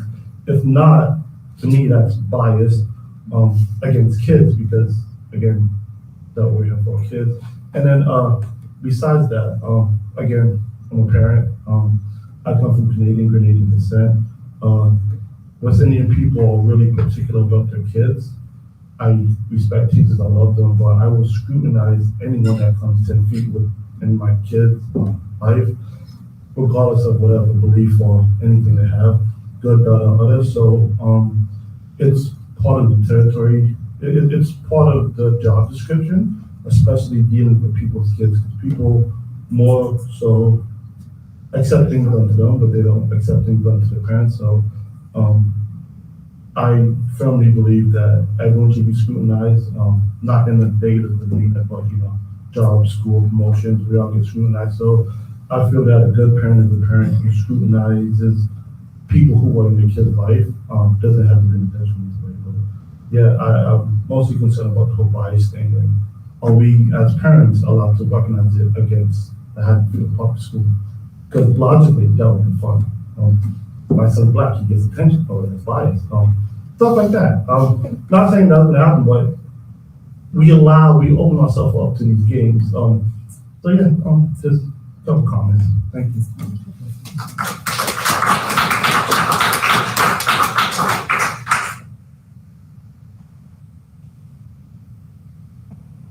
Lisa Lamb on 408 Cottage. I just want to make a very quick, simple comment about the bias thing. Didn't really plan to do this, but I think it's something that I have a little bit of a connection with.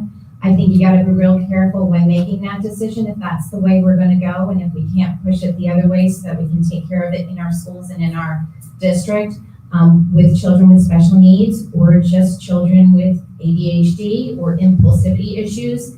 They don't have the same type of controls. And comments come out of their mouth that they don't necessarily mean. They may have heard it once before and they say it, they don't even know what they're saying. So that really could be construed to a bias issue, and then all of a sudden there's a police officer at their door.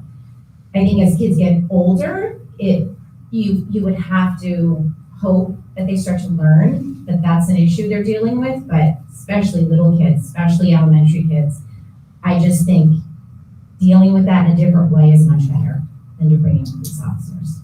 So, thank you.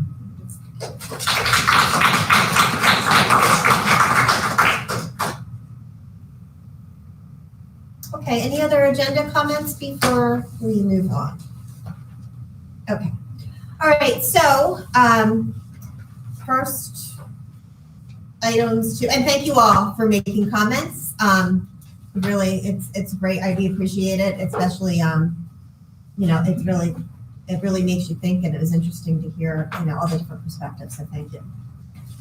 Okay, for governance, acceptance of the monthly HIB vandalism violence suspension report, approval to abolish 1648.14, which is the safety in the healthcare settings, approval to abolish policy 2432, school-sponsored publications, approval to abolish the regulation that goes along with that, approval of policies for first reading, bylaws 01432, which is the student representative to the Board of Education, bylaws 0163, which is the quorum, policy 1511, Board of Education website accessibility, policy 2415, the Every Student Succeeds Act, policy 5517, school district issued student identification cards, and policy 5722, student journalism.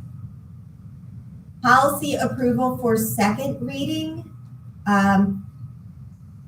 policy on record keeping for healthcare settings in school buildings for COVID-19, policy 2417, which is student intervention and referral services, policy 3161, examination for cause, teaching staff members, policy 4161, examination for cause support staff members, policy 5512, harassment, intimidations, and bullying for students, approval of the job description for behavior support teacher aide, accepts from the New Jersey Quality Single Accountability Continuum Review, USAC's easier to say, approval of the 22-23 academic calendars for the first reading. Can I get a motion? Motion. Linda? Second. Meg? Okay, discussion. Well, I would love to discuss 10F number 5, which is the HIB policy, and section P in particular, which has to do with reporting biased acts to the law enforcement.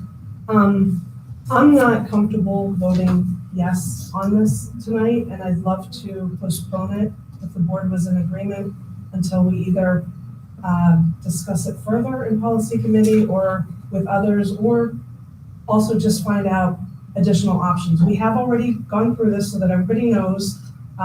There was detailed interaction with our board solicitor already, so people have been doing their due diligence, but my personal opinion is that sometimes solicitors, they're paid to be overly cautious, and I feel like, someone could maybe read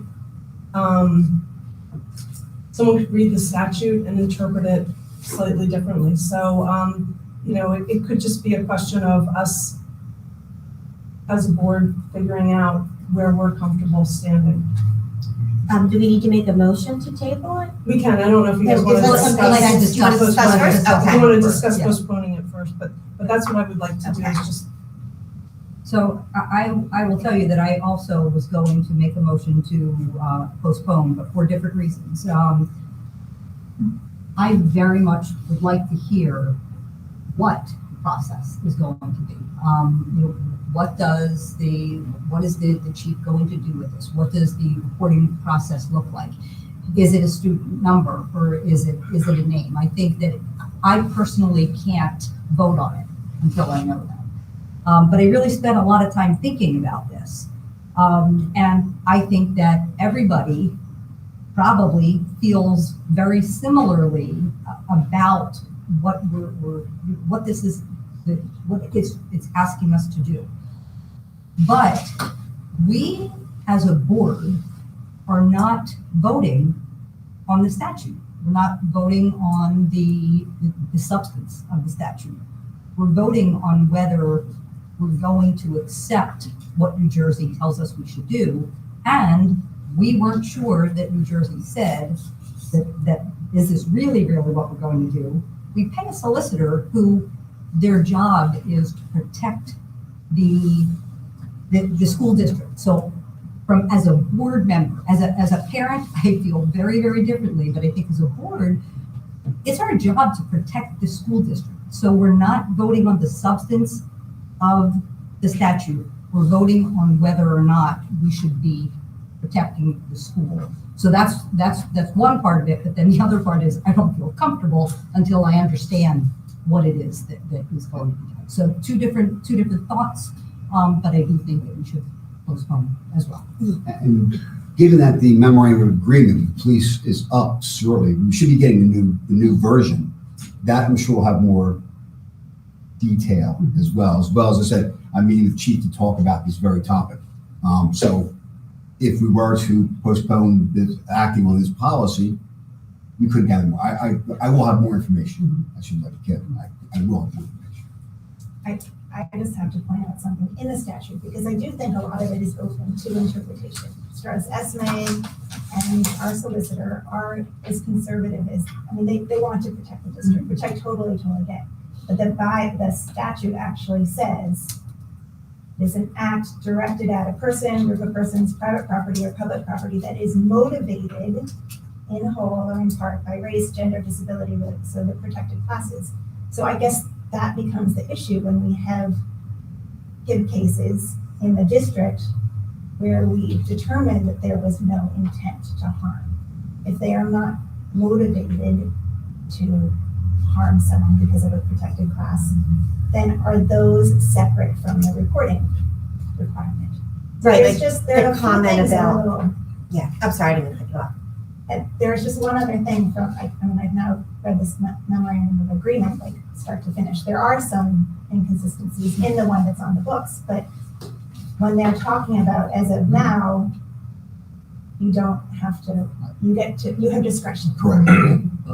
But when they're talking about deciding whether to notify law enforcement or the Camden County prosecutor, they specifically point out, research has demonstrated that students who have contact with the juvenile justice system, including a single arrest, are at increased risk of dropping out of school and having further involvement with the juvenile and adult criminal justice system. So I just think it's an important thing. There is a reason why we have some assaults at school and some vandalism that you don't report them to the police, right? Because you know that you are more capable of solving the problem. And the restorative justice aspect of it. The only thing we've ever reported has been damage, vandalism. I've never reported an incident between students. And that's never been reported by the school district. It's vandalism because it's insurance money, right? So that's the reason why we do this. Right. So, one of the challenges is that I'm trying to think of the right. So this is part of the HIB law, right? And one of the reasons why they want us to report, notify, not this, it's notifying the police. So they want us to let the police know is if the police believe there's going to be an investigation, we have to stop our HIB process. So that's why the intent question is such a good one, because HIB doesn't require intent. Bias acts do. We wouldn't know about determine intent until after the HIB is over. And so that's more those deep down questions we need answers to. Yeah, but they How don't, that process was. they don't want us investigating. They want Want- to get it right away. We freeze our investigation so that the Camden County Prosecutor's Office can investigate. If the police decide, the prosecutor decides it's worth an investigation, we have to stop. We can't do anything. In my imagination, and that's probably the wrong word, I probably should have better words, superintendent of schools. In my mind, anyone, if I were to inform the police that a third grade student did X, they would just say, okay, thank you, we have that information, and move on with life, right? Because that's what I would do. We were all talking about that, right? We are thoughtful people who can understand these things. I can't guarantee that. That's the rub, right? Is that we can't guarantee that they will think like we do. We would hope they do, but that's what makes this so challenging, is that discretion. If the discretion is taken away, we are handing the discretion over to someone else. And we believe we should have discretion. And Chuck, I think that's the main point, and I completely agree with you. A secondary point that is perhaps maybe less important, but still important, is that we live in a small town. Like, the other thing that I'd like to have fished out is, in the memorandum of agreement with the police is, in my mind, they don't need to know the name of the student unless it's something they're going to investigate. Because if they need to know that before they determine that they need to investigate, it's just gossipy. Yeah, and It's it just might gossip. prejudice. And they have no need of knowing the name unless it warrants a police investigation. So that's like the discretion is the big thing to begin with, because we don't want children being scared or punished inappropriately. But the second thing is just gossip itself is very harmful. So, I feel strongly that they shouldn't know names unless it warrants an investigation.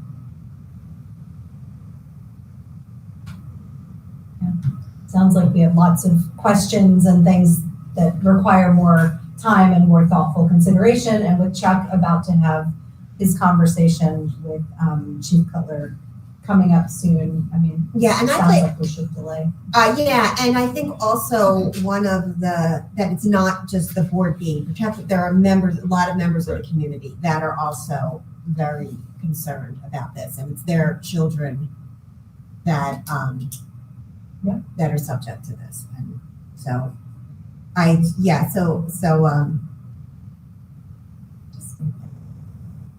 So Mike could have a motion to remove it and second and vote to have Just this. a motion to table it. Make a motion to postpone voting on that tonight. That's my motion. Anybody want a second? Second. Everybody. Everybody. Take your pick, Mike. Okay, Second. And just all in favor. I don't need to take a roll call. aye. Aye. Any other discussion on any of these things? The school-sponsored publications ends up being covered under student journalism, right? Because we're abolishing those, right? And D is a regulation, so I don't think we really have to vote on it, but we acknowledge it. Yes. We do have some regulations that require votes, though. Is that one of them? Some do. This wasn't one of them. I don't.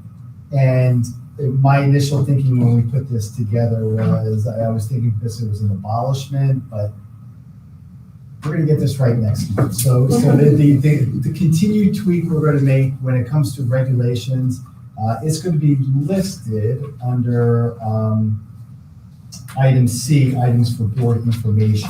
Oh, okay. We're gonna take it out of that section even further, to make that distinction. Thank you. Okay, any other questions before we vote? Okay, Mike, can you call roll? Vice President Hoger, Yes. Dr. Brown, Yes. Mr. Essenpler, Yes. Ms. Hoag, Yes, but abstain from any. Ms. Hollingworth, Yes. Ms. Paoli, Yes. President Crooked. Yes. Okay, curriculum and special education, approval of field trips, conferences, travel, overnight field trips, resolution between the Haddonfield Board of Ed and Durand for a student to attend out of district. Resolution between the Board of Ed and Susan Kelly for Sky Yoga. Resolution between the Haddonfield Board of Ed and Goldbrook for access up to 33 users for the 22-23 school year. Resolution between the Haddonfield Board of Ed and Gloucester County Special Services School District to provide professional services. Resolution between the Board of Ed and Kingsway Learning Center. Resolution to approve Lisa Nappy to provide educational evaluations. Resolution between the Board of Ed and the State of New Jersey Department of Human Services Commission for the Blind and Visually Impaired to provide services for students. Resolution between the Haddonfield Board of Ed and Cooper Health to provide reading services at the high school. Resolution to approve overnight athletic trips for the 22-23 school year. Resolution between the Haddonfield Board of Ed and Gloucester County Special Services School District to provide a teacher of the deaf consultant. Resolution between the Haddonfield Board of Ed and Gloucester County Special Services to provide a teacher of the deaf for Christ the King. Resolution between the Haddonfield Board of Ed and Gloucester County Special Services School District CRESS to provide physical therapists 5 days a week. Resolution between the Board of Ed and Innovative Designs for Educational Achievement to provide speech therapy. Resolution between the Board of Ed and TCNJ to provide tuition and fees for a student. 2 students. Resolution between the Haddonfield Board of Ed and Courtney Sherwood to provide learning evaluations for the 22-23 school year. Resolution between the Board of Ed and First Children's Service to provide homebound instruction for several students. Resolution to modify the start and end times of the inclusive preschool program to more closely align with the K-5 schedule. Resolution between the Haddonfield Board of Ed and Amazing Transformations to provide services during the 22-23 school year, not to exceed $500,000. Resolution between the Haddonfield Board of Ed and the Stepping Stones for services for the 22-23 school year, not to exceed $500,000. Resolution between the Haddonfield Board of Ed and Great Minds ABA Therapy to provide behavioral support services, not to exceed $300,000. Resolution between the Haddonfield Board of Ed and Touch Math to provide professional development. Approval for rider student Florence Simmons to complete her practicum with music teacher Polly Murray at Elizabeth Haddon and Tatum. Approval for Rowan students to complete their practicum starting in October for 8 weeks. And resolution between the Board of Ed and Yale School for 3 students for the 22-23 school year. And I have a motion. Linda and Lynn, discussion. I had a question, Gino. Are all of these services in replacement of Denovi? Yes, That's what I thought. that's correct. It's kind of, are you happy with that? Like, how do you feel about, I mean, I know that the situation went as it did, but do you feel as though we were able to fulfill the needs of the students? Yeah, and that work has to go to Dr. Henderson's credit. She's worked tirelessly and a considerable amount on her vacation with her family to firm up these contracts, to outreach with agencies, to communicate with families, to ensure we're ready to hit the ground running on day one. Yes, we're happy with where we're at right now. How about the Thank you. financial side? Thank you, Dr. Henderson. From the board and get No, we no, fit in the budget. prices were comparable. Yeah. It's awesome. I'll just mention something real quick. I know that we have one agreement with TCMJ. We used to have an agreement with Drexel and Raleigh for college level classes, and I just bring it up food for thought. This is different, but I just wanted to. I just remind me of it if it makes sense in the future for other classes for other students. Did we This is a different note, the preschool, did we alert Alphabest, and is there after school? Is there any reaction? I just signed up a kid and was asking, but I was talking to someone like their central office, nobody local. So they're like, I'm not local, I can't answer. She said it depended on the licensing, and I don't know what the licensing is. The Alphabet is aware. Yeah, okay. Our conversation. All right. Well, I could see that being helpful to families.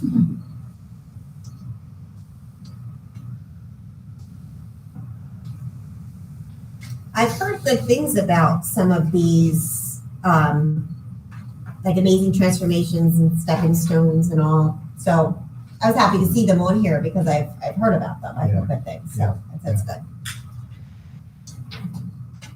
Okay, any other questions before we go? Okay, Mike, can you please call the vote? Dr. Brown, Yes. Mr. Essenpler, Yes. Ms. Hoag, Yes. Ms. Hollingworth, Yes. Ms. Paoli, Yes.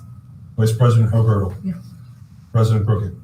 Abstain from 11A and 11X, and yes on everything else. Okay, personnel. All the following personnel, I didn't read that, for certified and non-certified staff are recommended by the superintendent. So approval of new personnel, transfers, salary upgrades, mentoring and extracurricular coaching appointments, leave of absences and resignations. Resolution to approve Faye Curtis to test students during the summer. Resolution to approve Aaron Wook to test students during the summer. Resolution to approve Samantha Layton to work 6 hours during the summer for extracurricular support at the curriculum rate.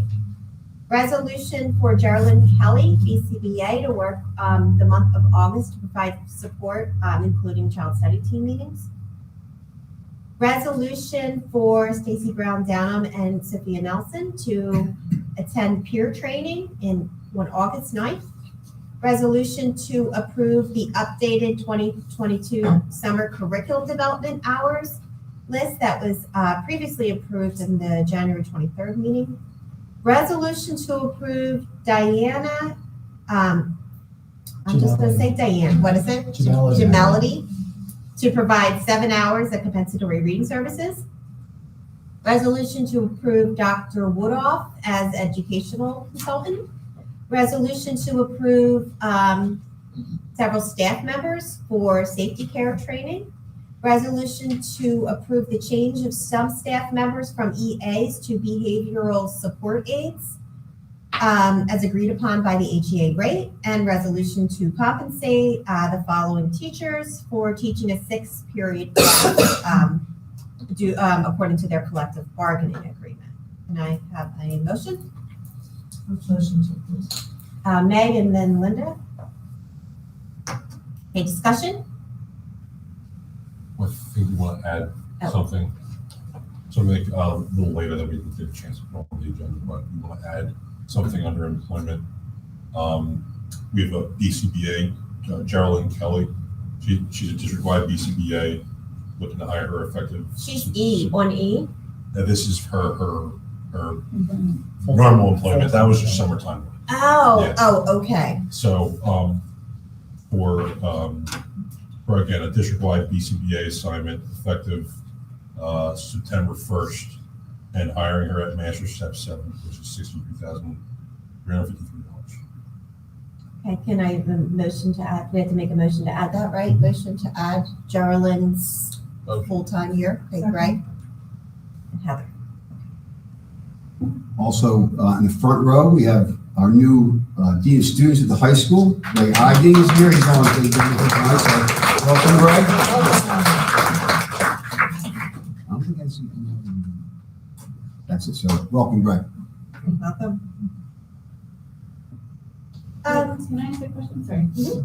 When we approve a volunteer, does that mean their background check? Like what is, No, what are we? so what's volunteers that? have What's that to mean? put in more than 20 hours per month to have the requirement kick in for a background check. Okay. That's what the current policy is. Okay, so we're just acknowledging that this person will be working with students, essentially? I mean, this is a coaching one I'm looking at. This isn't just random volunteers. The coaches go through the background check. That's more than 20 hours a month. So Yeah. They go through the entire process that a regular coach would. Okay. Okay. We changed the volunteer hours in our policy during COVID, Yeah, that right? went Did we- from 10 to 10 to 20. 20, So- yeah. So we should add to our policy discussion in September, whether we want to revert that back. Down to like 10, yeah. And the discussion around that originally was because all the parents getting background checked for Right, like, no, if you yeah. come, you know, so Okay. now it's, Yeah. but if you're here more than 10 hours, then we figure, so I think that was it. So Yeah, we maybe went from the can- 10 to 20 when we started our parent playground initiative to, that's when, during COVID, when we brought back lunch and we had to have Right. 5 different lunch periods and we couldn't staff it, we needed volunteers. We had like 100 parent volunteers. We knew we couldn't get 100 parents background checked. Remember how long it took you guys to get your background checks? It takes quite some time, and that would throw off by at least 2 to 3 months our reopening schedule. Right. So we amended our policy, and there Okay. was the idea, the understanding that we would revisit that once we were getting out of the COVID protocols that were requiring. us to Okay, do so we can revisit And that. I'm sorry, I missed it though, just to tie it together, the reason why this volunteer is is because he or she is more than 20 hours a week, or why are The they? coaches do. Check We, for it, right? we put all volunteer coaches up for approval. They go through the whole background through. So mine was more of a kudos because we had talked about training more EAs to have more specialized for our special needs population and to help them increase their pay rate to increase retention. And it seems like we're doing that, right? Yeah. So that's great. So That's another one I have to give Dr. Henderson credit to, is that's an Thank you, initiative Dr. she's Henderson. taking on, and we're happy with the way that's going. yeah, I'm happy. I think it's a great idea. I mean, the idea was we we don't pay as high as some districts. And so by offering the training that allows them to become more specialized, their pay rate can go up and they fulfill a need within the district that we need anyway. Better for the students. Better for the students, more continuity. So it was a win-win for everyone, so that's great. So thank you. Anything else? So the BCBA that we're including in, was there someone that left that position that were? Well, we do have a leave of absence, which we're filling, but during the budget process, we approved to add another full-time BCBA position starting this year. Okay. So to be exact, I believe this is fulfilling that second position, right? Okay. It's great. And again, this is part of our initiative to bring more of our services back in-house. Yeah. Okay, Mike, can you call the vote? Dr. Brown? Yes. Mr. Assenplater? Yes. Ms. Hogan? Yes. Ms. Hollingworth? Yes. Ms. Paoli? Yes, Vice President Hogartle? Yes. President Cook? Abstain from 12F and yes for everything else. Okay, approval of the business and finance recommendations, approval of the district mold maintenance plan, approval of the following tuition reimbursement, approval of additional tuition reimbursements, approval of Inspira Health Network urgent care for drug screening services, approval of student transportation services, agreement with the Camden County Education Services Commission, accept the donation from the Central School PTA for playground equipment, accept donation from the University of Pennsylvania of $35, approve E-rate consulting for E-rate compliance services, the payment of bills, budget transfers, board secretary's report, and cash summary report. Can I have a motion? Discussion? Oh, wait, sorry. Okay. A second. from a discussion standpoint, just to give thanks, item G with the donation of $35, did that come through Dave's help? Because I know he's, He's helped the district get a lot of technology as donations throughout the year, so I just wanted to acknowledge his contributions because it's great for the district.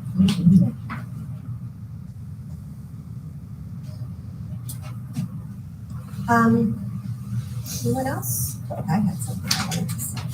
And Central School PTA. for the- Oh, yeah, Yeah. yes, Central School PTA. Thanks to them. Oh, the district mold maintenance plan was impressive, I just have to say. Just as like, when you're looking at like systems and organization, that was Yeah. pretty intricate maintenance plan, so I don't know what it did, but anyway, I actually was down a rabbit hole kind of reading that, and I was like, wow, this is. The first said, why are we maintaining mold? We don't- Yeah. Figure it out. Also a good question, yeah, but that was very, very well detailed. But yeah, so thank you everyone for the donations. Anyone else? Okay, Mike, can you call the vote? Mr. Essenpler? Yes. Ms. Hoag? Yes. Ms. Hollingworth? Yes. Ms. Paoli? Yes. Vice President Hoagland? Dr. Brown? Yes. President Crooked? Yes. Approval of the following minutes, so regular meeting from July 21st, the executive session from July 21st, and the board retreat from July 28th. Can I have a motion? Second. Linda, Greg? Discussion? Okay, Mike, can you take a vote? Ms. Hoag? Abstain from A and B, yes to C. Ms. Hollingworth? Abstain from A and B, yes to C. Ms. Paoli? Yes. Vice President Hoagland? Yes. Dr. Brown? Yes. Mr. Essenpler? Yes. President Crooked? Yes. Okay, now we can open up the floor for public comment on non-agenda items or agenda items if you changed your mind and didn't go earlier.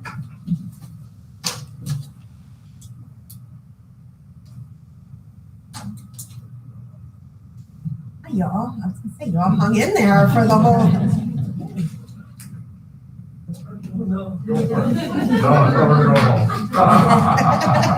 hey, everybody, thanks for the chance to speak. I'm David Fuller. I live at 65 Lane of Acres. And there are two areas I wanted to raise and ask a couple of questions. And I don't want to go past 3 minutes, so I'm happy to take a seat to come up and speak a second time. But one relates to the curriculum and one relates to HID policy that we talked about a little bit tonight. In terms of the curriculum, I think that's a lot of the attention from parents, myself included. We have young children I've mentioned. I live at 65 Lane of Acres. And we're particularly concerned about the curriculum and the teachers are the soldiers. This isn't a lack of respect for teachers. It's just assurance that the curriculum that's being delivered is one that we know what's being delivered. We believe it's safe and healthy for our children. And lots of votes are taken related to curriculum. Proposals are made tonight, we take votes. And we want to have as healthy a curriculum as possible. Because at the last meeting, I raised the point that we're falling further and further behind other developed countries in science, math, even other parts of education. And I think it'd be naive to think that that may not potentially be happening in Haddonfield too, where our graduates may be less and less competitive for positions in graduate medical education, as well as less competitive for jobs in this international market. And how is it that we assure that these curricular changes are actually effective? This goes to accountability and quality, so that we take votes on curriculum, we make changes. Every change comes at a cost. If we add something, something is coming out. And how do we ensure that these additions are constructive, and what metrics are we using? So my question is, how are we gauging the impact of these curricular changes? What are the metrics that we're using, and how do we weigh those against what's happening in this international economy with which we're competing to make sure that our graduates remain competitive with the world out there? Because I think it's naive to just think that everything we're doing is wonderful. We have to be willing to be critical of ourselves, critical of our decisions, and what metrics are we using to assure that these curricular changes are effective. So that's my comments and thoughts about curriculum.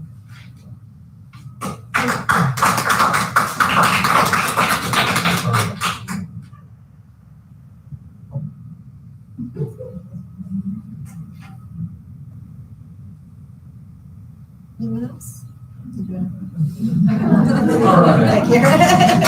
Over there. Your encore. Name That's again, David Flores, 65 Native Acres, and hopefully I appreciate the chance to talk because I want to be constructive. And 2 months ago, I talked about the need for having a safe and respectful learning environment, and we have 4 children in the district right now, and we're concerned that it's not a safe and respectful learning environment for our children. And so we intentionally don't have them in the school system for these concerns, and yet we pay the taxes, we enjoy the town, and we'd like to have them in school. And we've talked about harassment, intimidation, and bullying. And we heard a report last month that said these activities are actually on the rise, which is a concern. Why? And what's particularly concerning for me was we witnessed an event of harassment, intimidation at the last board meeting where a board member actually harassed and intimidated a member of the public. And so the question is, who's policing the police? And what I want to know is for that witnessed and recorded activity of harassment, intimidation, what actions have been taken in relation to that? Was it even reported? The member that we witnessed involved in this, I don't see her today. And I don't know if that's intentional. I don't know if there's been action taken. I haven't seen anything public in relation to that activity of harassment and intimidation. So was that reported? What activities have been taken related to that? And it's activities like that that raise concern if the caretakers of harassment and intimidation can't even police themselves. How can we trust our children in that environment? Thank you.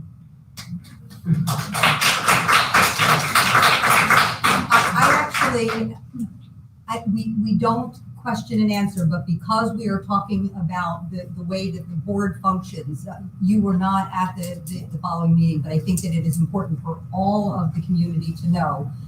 That night, the board member was told that he was out of line, and he agreed, and he apologized. And then he, in our board retreat, apologized to the board, and then in the next meeting, took the opportunity. He was both publicly and privately. We talked about that was not acceptable, and we don't function as a board that way. And in that following public meeting, he also apologized. I think that was the retreat, so he needs to do, right? Did Didn't I he miss the meeting? I apologize? think I missed the meeting he did that. No, He he is did. going to do that at the next meeting. Okay, so I knew that he was Yeah. going to do it as a public meeting. Yeah, I right thought that it now. already happened.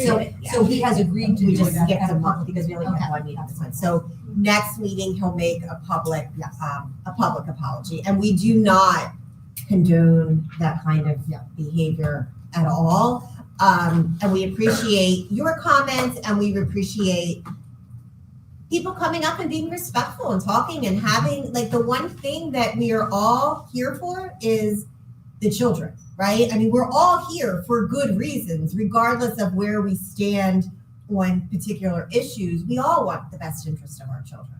And not even our own children, but the children in the district and the children of the future, because hopefully we will all be retired one day, and this generation is going to be so awesome and prepared that we can just sit back. So we completely understand how that you know that was inappropriate. We believe it's inappropriate as well, and he did apologize, and he will make a statement at the next meeting. And we appreciate your patience with that, and we do appreciate your decorum at the meetings.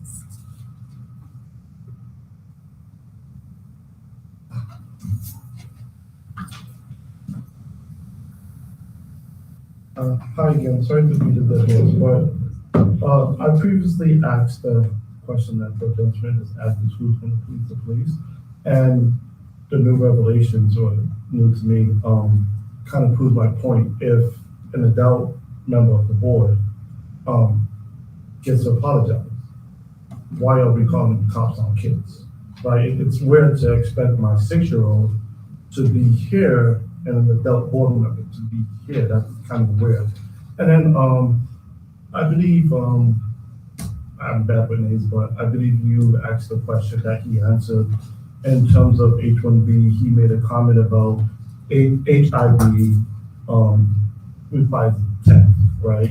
And you have concerns about passing it off to the police. This goes back to my previous question about bias.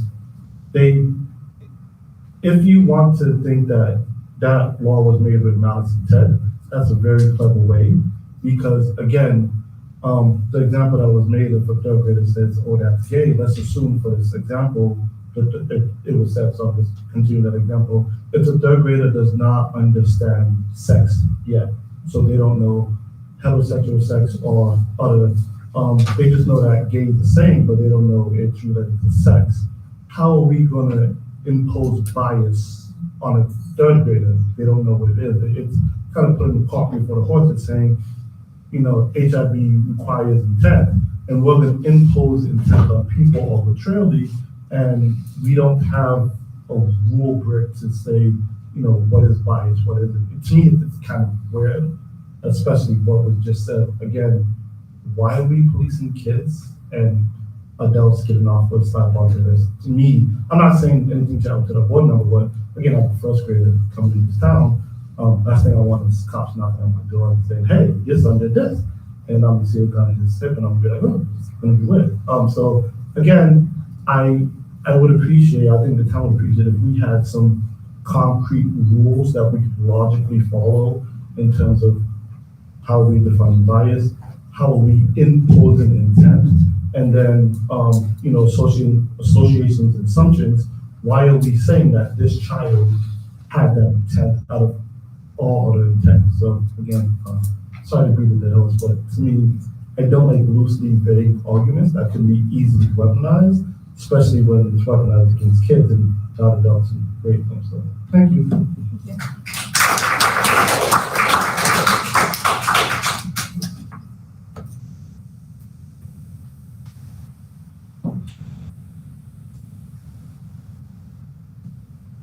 Hi, just briefly, I want to echo the fact that we want to be able to have our kids watch these meetings and see parents treating each other well.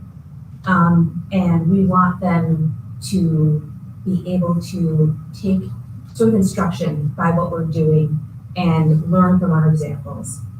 When I watch these meetings at home, because even though I don't always come, I do watch them when they're recorded, I actually worry about my my children watching them, not because of disagreements and interactions that happen, because I can certainly understand, and that was dealt with, I think, in hopefully an appropriate manner. But I actually am concerned because I see comments at meetings that learning that individuals who are not straight or not cisgender exist is inappropriate for kids to know.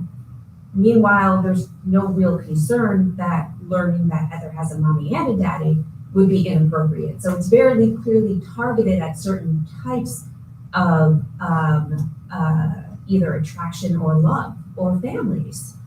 And it's interesting to see people commenting about parents treating each other well and the types of actions that we want to be able to display and demonstrate for our kids, when we are also modeling in our comments that I see constantly here behaviors and values that I wouldn't want my kids to be exposed to, because they are hurtful and hateful, even if they don't intend to be. And one thing, my child, I have two kids here in the school district. One of my kids, since they started middle school, this is even not counting elementary school, has been called gay slurs multiple times. And none of it actually resulted in HIV, because most of the time the kid didn't, or some of the time the kid didn't even know who was saying this to them. And what really concerns me is that we have people coming forward and saying it's inappropriate to be teaching that people like my son exist, when he has existed when he was in second grade and third grade and fourth grade. And to the extent that any individual knows that they are, for example, having crushes on boys or girls, it's really all the same. You know that if you think you're not too young to learn that there are mothers and fathers, then you're not too young to learn that there are mothers and mothers.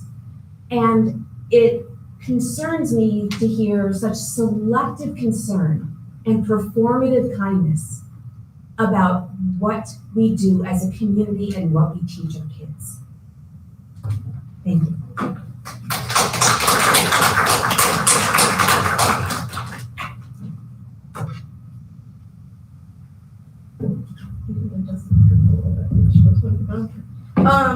Hi, my name's Kelly Higgins. I live at 512 Coastal Road. I've been away at school finishing my degree for the past year, and hearing through word of mouth what kind of public comments have been made at this Board of Education meetings has honestly been embarrassing and upsetting and really annoying. Because I've always had in mind that the Haddonfield Public School District has been a prestigious place. It's been, when I went to school, when I went to college, that was, it was a big deal I was from Haddonfield. It set me up well for college. So to see people come up here and suggest that we take a step backwards by not adapting to new points of view and new curriculum is disappointing. Everybody hears buzzwords such as sexual education, LGBTQ, and then they immediately shut it down because of their own prejudices. And I heard through word of mouth about somebody complaining that their child learned about the Stonewall riots, and then their child was eager to learn more. And that was a negative thing. Is that a sign of great schooling, that the child wants to learn more, that they are going outside of their beliefs at home and taking conversation from school and bringing that into the real world? That's what we want from our education. Your children aren't naturally curious. They're going to want to learn about things. They're going to hear words such as gay, bisexual, transgender, and they're going to wonder what that means. And they're going to search the internet. They're going to ask their friends. The school should be the one to teach them first. To teach them. The school should be the one to teach them first. Because that's how you make sure they're getting true information. Misinformation is dangerous. I see all these terms being thrown around as if they're political talking points, but we're real people. Marginalized groups are real people. I'm standing up here as a lesbian, and I am not a danger to your kids. I work with children. I'm a mandated reporter. We're not inappropriate for children to learn about. It's not inappropriate for me to live my life, to get married to my girlfriend. So why is it inappropriate for children to learn about that? I think we need to give kids more credit because they understand more than we think. When a child hears me talk about myself, they completely do not care. They don't care at all. And there are gay children that exist. There are transgender children that exist that are in your school district. Because when I was growing up in the school district, all of my friends were gay. All of my friends were in the LGBTQ community. So they are there and they're hearing this rhetoric and they're disappointed, they're sad. And it makes them feel like what they are, that their lives are wrong, that they are wrong, that they are inappropriate. And it makes them feel not welcome. Thank you.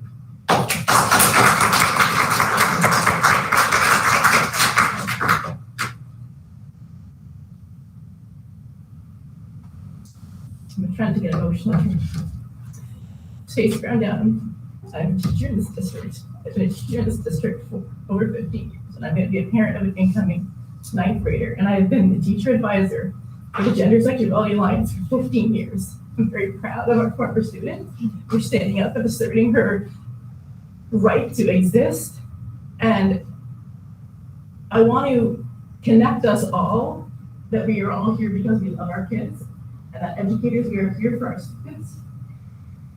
What I know about the Gender Sexuality Alliance is that it saves lives, okay? And as a cisgender, straight woman, I knew that when my kids came to me, I needed to be the support that they may not have at home, right? And I see when they come to me and they don't have the acceptance at home, and they don't have the acceptance in their community, it's to them. Suicide rates are higher amongst LGBTQ students. If there's anything that we're doing as far as sex ed, it's not enough. But when we talk about what we do for young students, I don't think we've ever questioned when the teachers read a book about your heterosexual married couple. Our teachers know how to teach kids, and they know how to read a book about two moms, so that when your child sees two moms come and pick up their kid, they don't have any questions about it. And if they do, maybe you go read a book and you find out too. We are here because we love our kids. We are not willing to erase them, and we need to make sure our kids are educated. The science is all there. And the development of the appropriate tools and strategies to teach the kids are exactly what we are committed to. So I've been very emotional about this because the work I've done with students over the past 15 years, they are so brave, they are so wanting to make a difference and wanting this school and community to accept and love them. And I just ask you to stretch your hearts if they're not already there. Please continue asking questions. We want to answer questions. We as educators don't want our people to be in the dark. But I'm here on behalf of my students in this club who could not be here tonight to let you know that they hear these conversations and it affects them. So when you come to the board with questions, please come with them in your heart and with an open heart. So that is all I want to say today.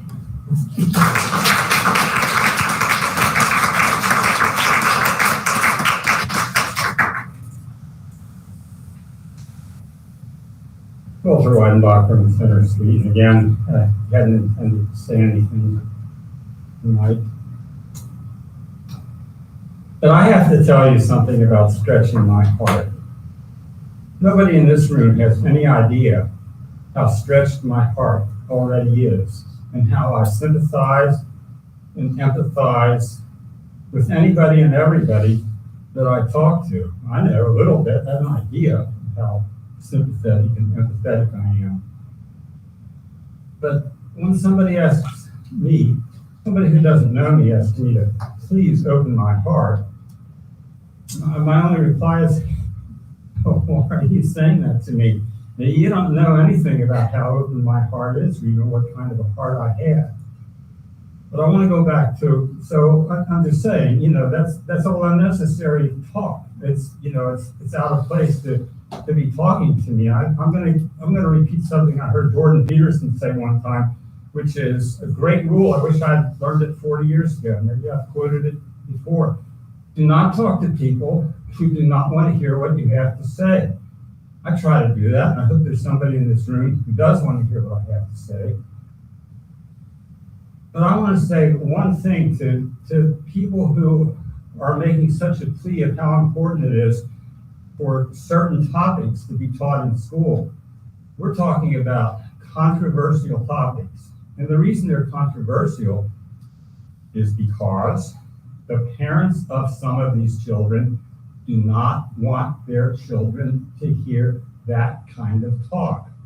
So even if it is perhaps saving lives, and how many lives that saving is, that's a point of contention that we won't get into. But let's say yes, it's saving. One life is saved. That's one life saved. But my point is that when you start, it's the mama bear thing. When you get between a cub and a mama bear, you're in deep doo-doo because that mama bear is going to kill you. And that's just what we're talking about. We're talking about people who want to talk to a cub about something the mama bear does not want you to talk to her cub about. And it's just that simple. And that's the essence of the problem. The essence of the problem isn't that we're saving lives, for people who are different. Let me tell you, there's nobody in this room who is more different than me. I'm the most different person I know. These are people who know me, so they'll concur. We're all different. We're all different, and we all accept that in each other more than you might realize. We all accept your differences. Thank you.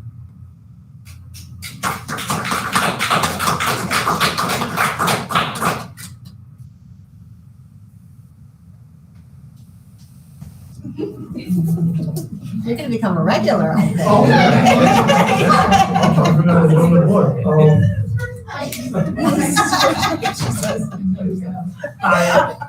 I think I want to tell a story that is an attempt to lighten the mood, but I'm not really known for my social commentary, so we'll see.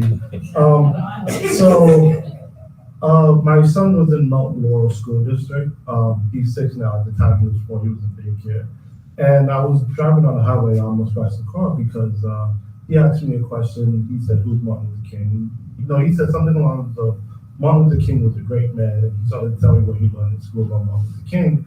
And I said, "Yeah, he was. Do you know how his life ended up?" He goes, "He died of old age."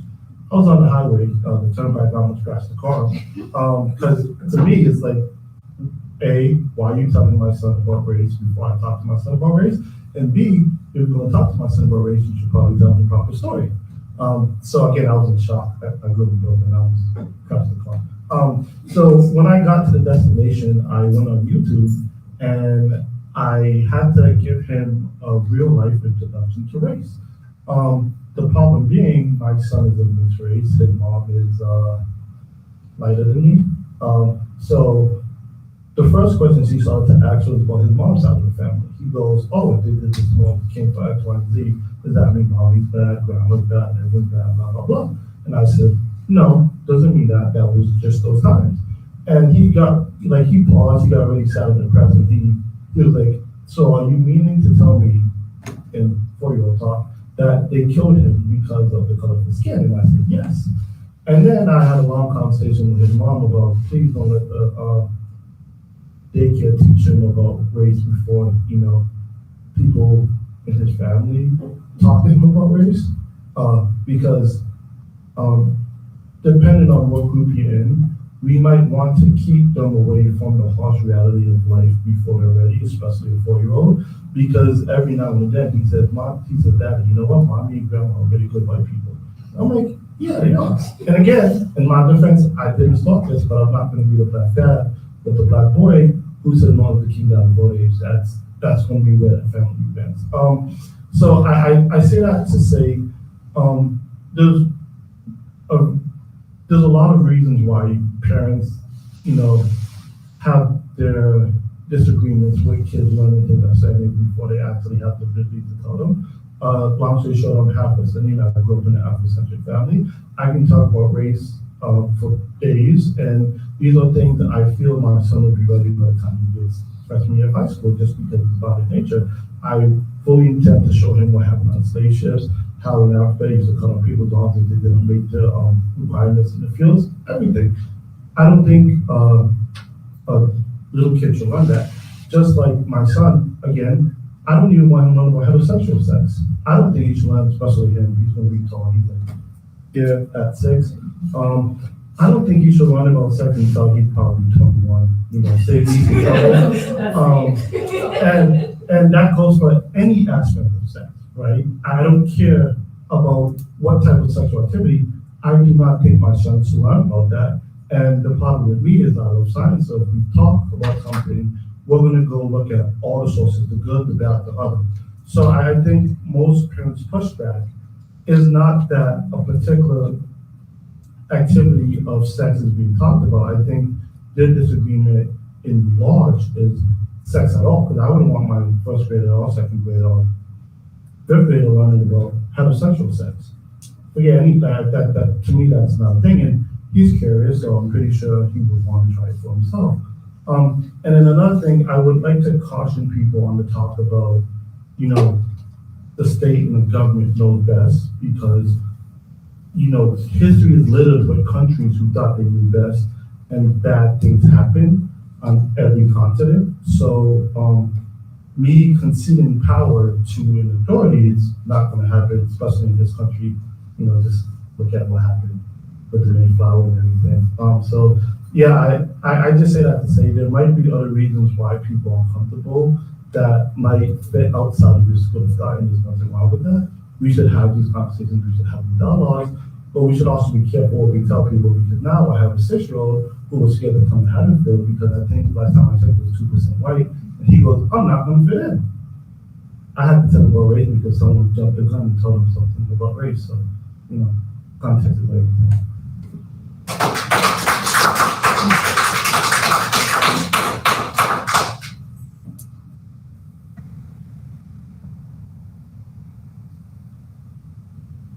Anyone else?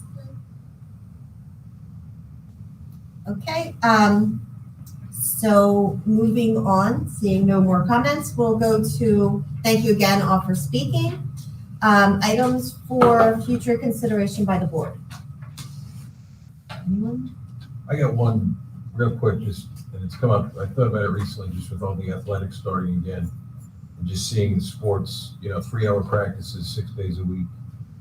For most of the sports, I think football might even be longer.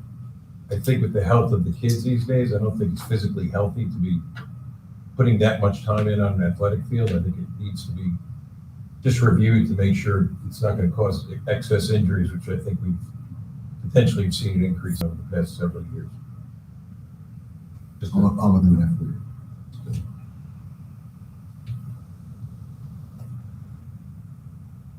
Lisa? All right. Okay. It's been so, I feel like it's been so long since I adjourned a meeting. Anyone, motion to adjourn? So Heather and Meg?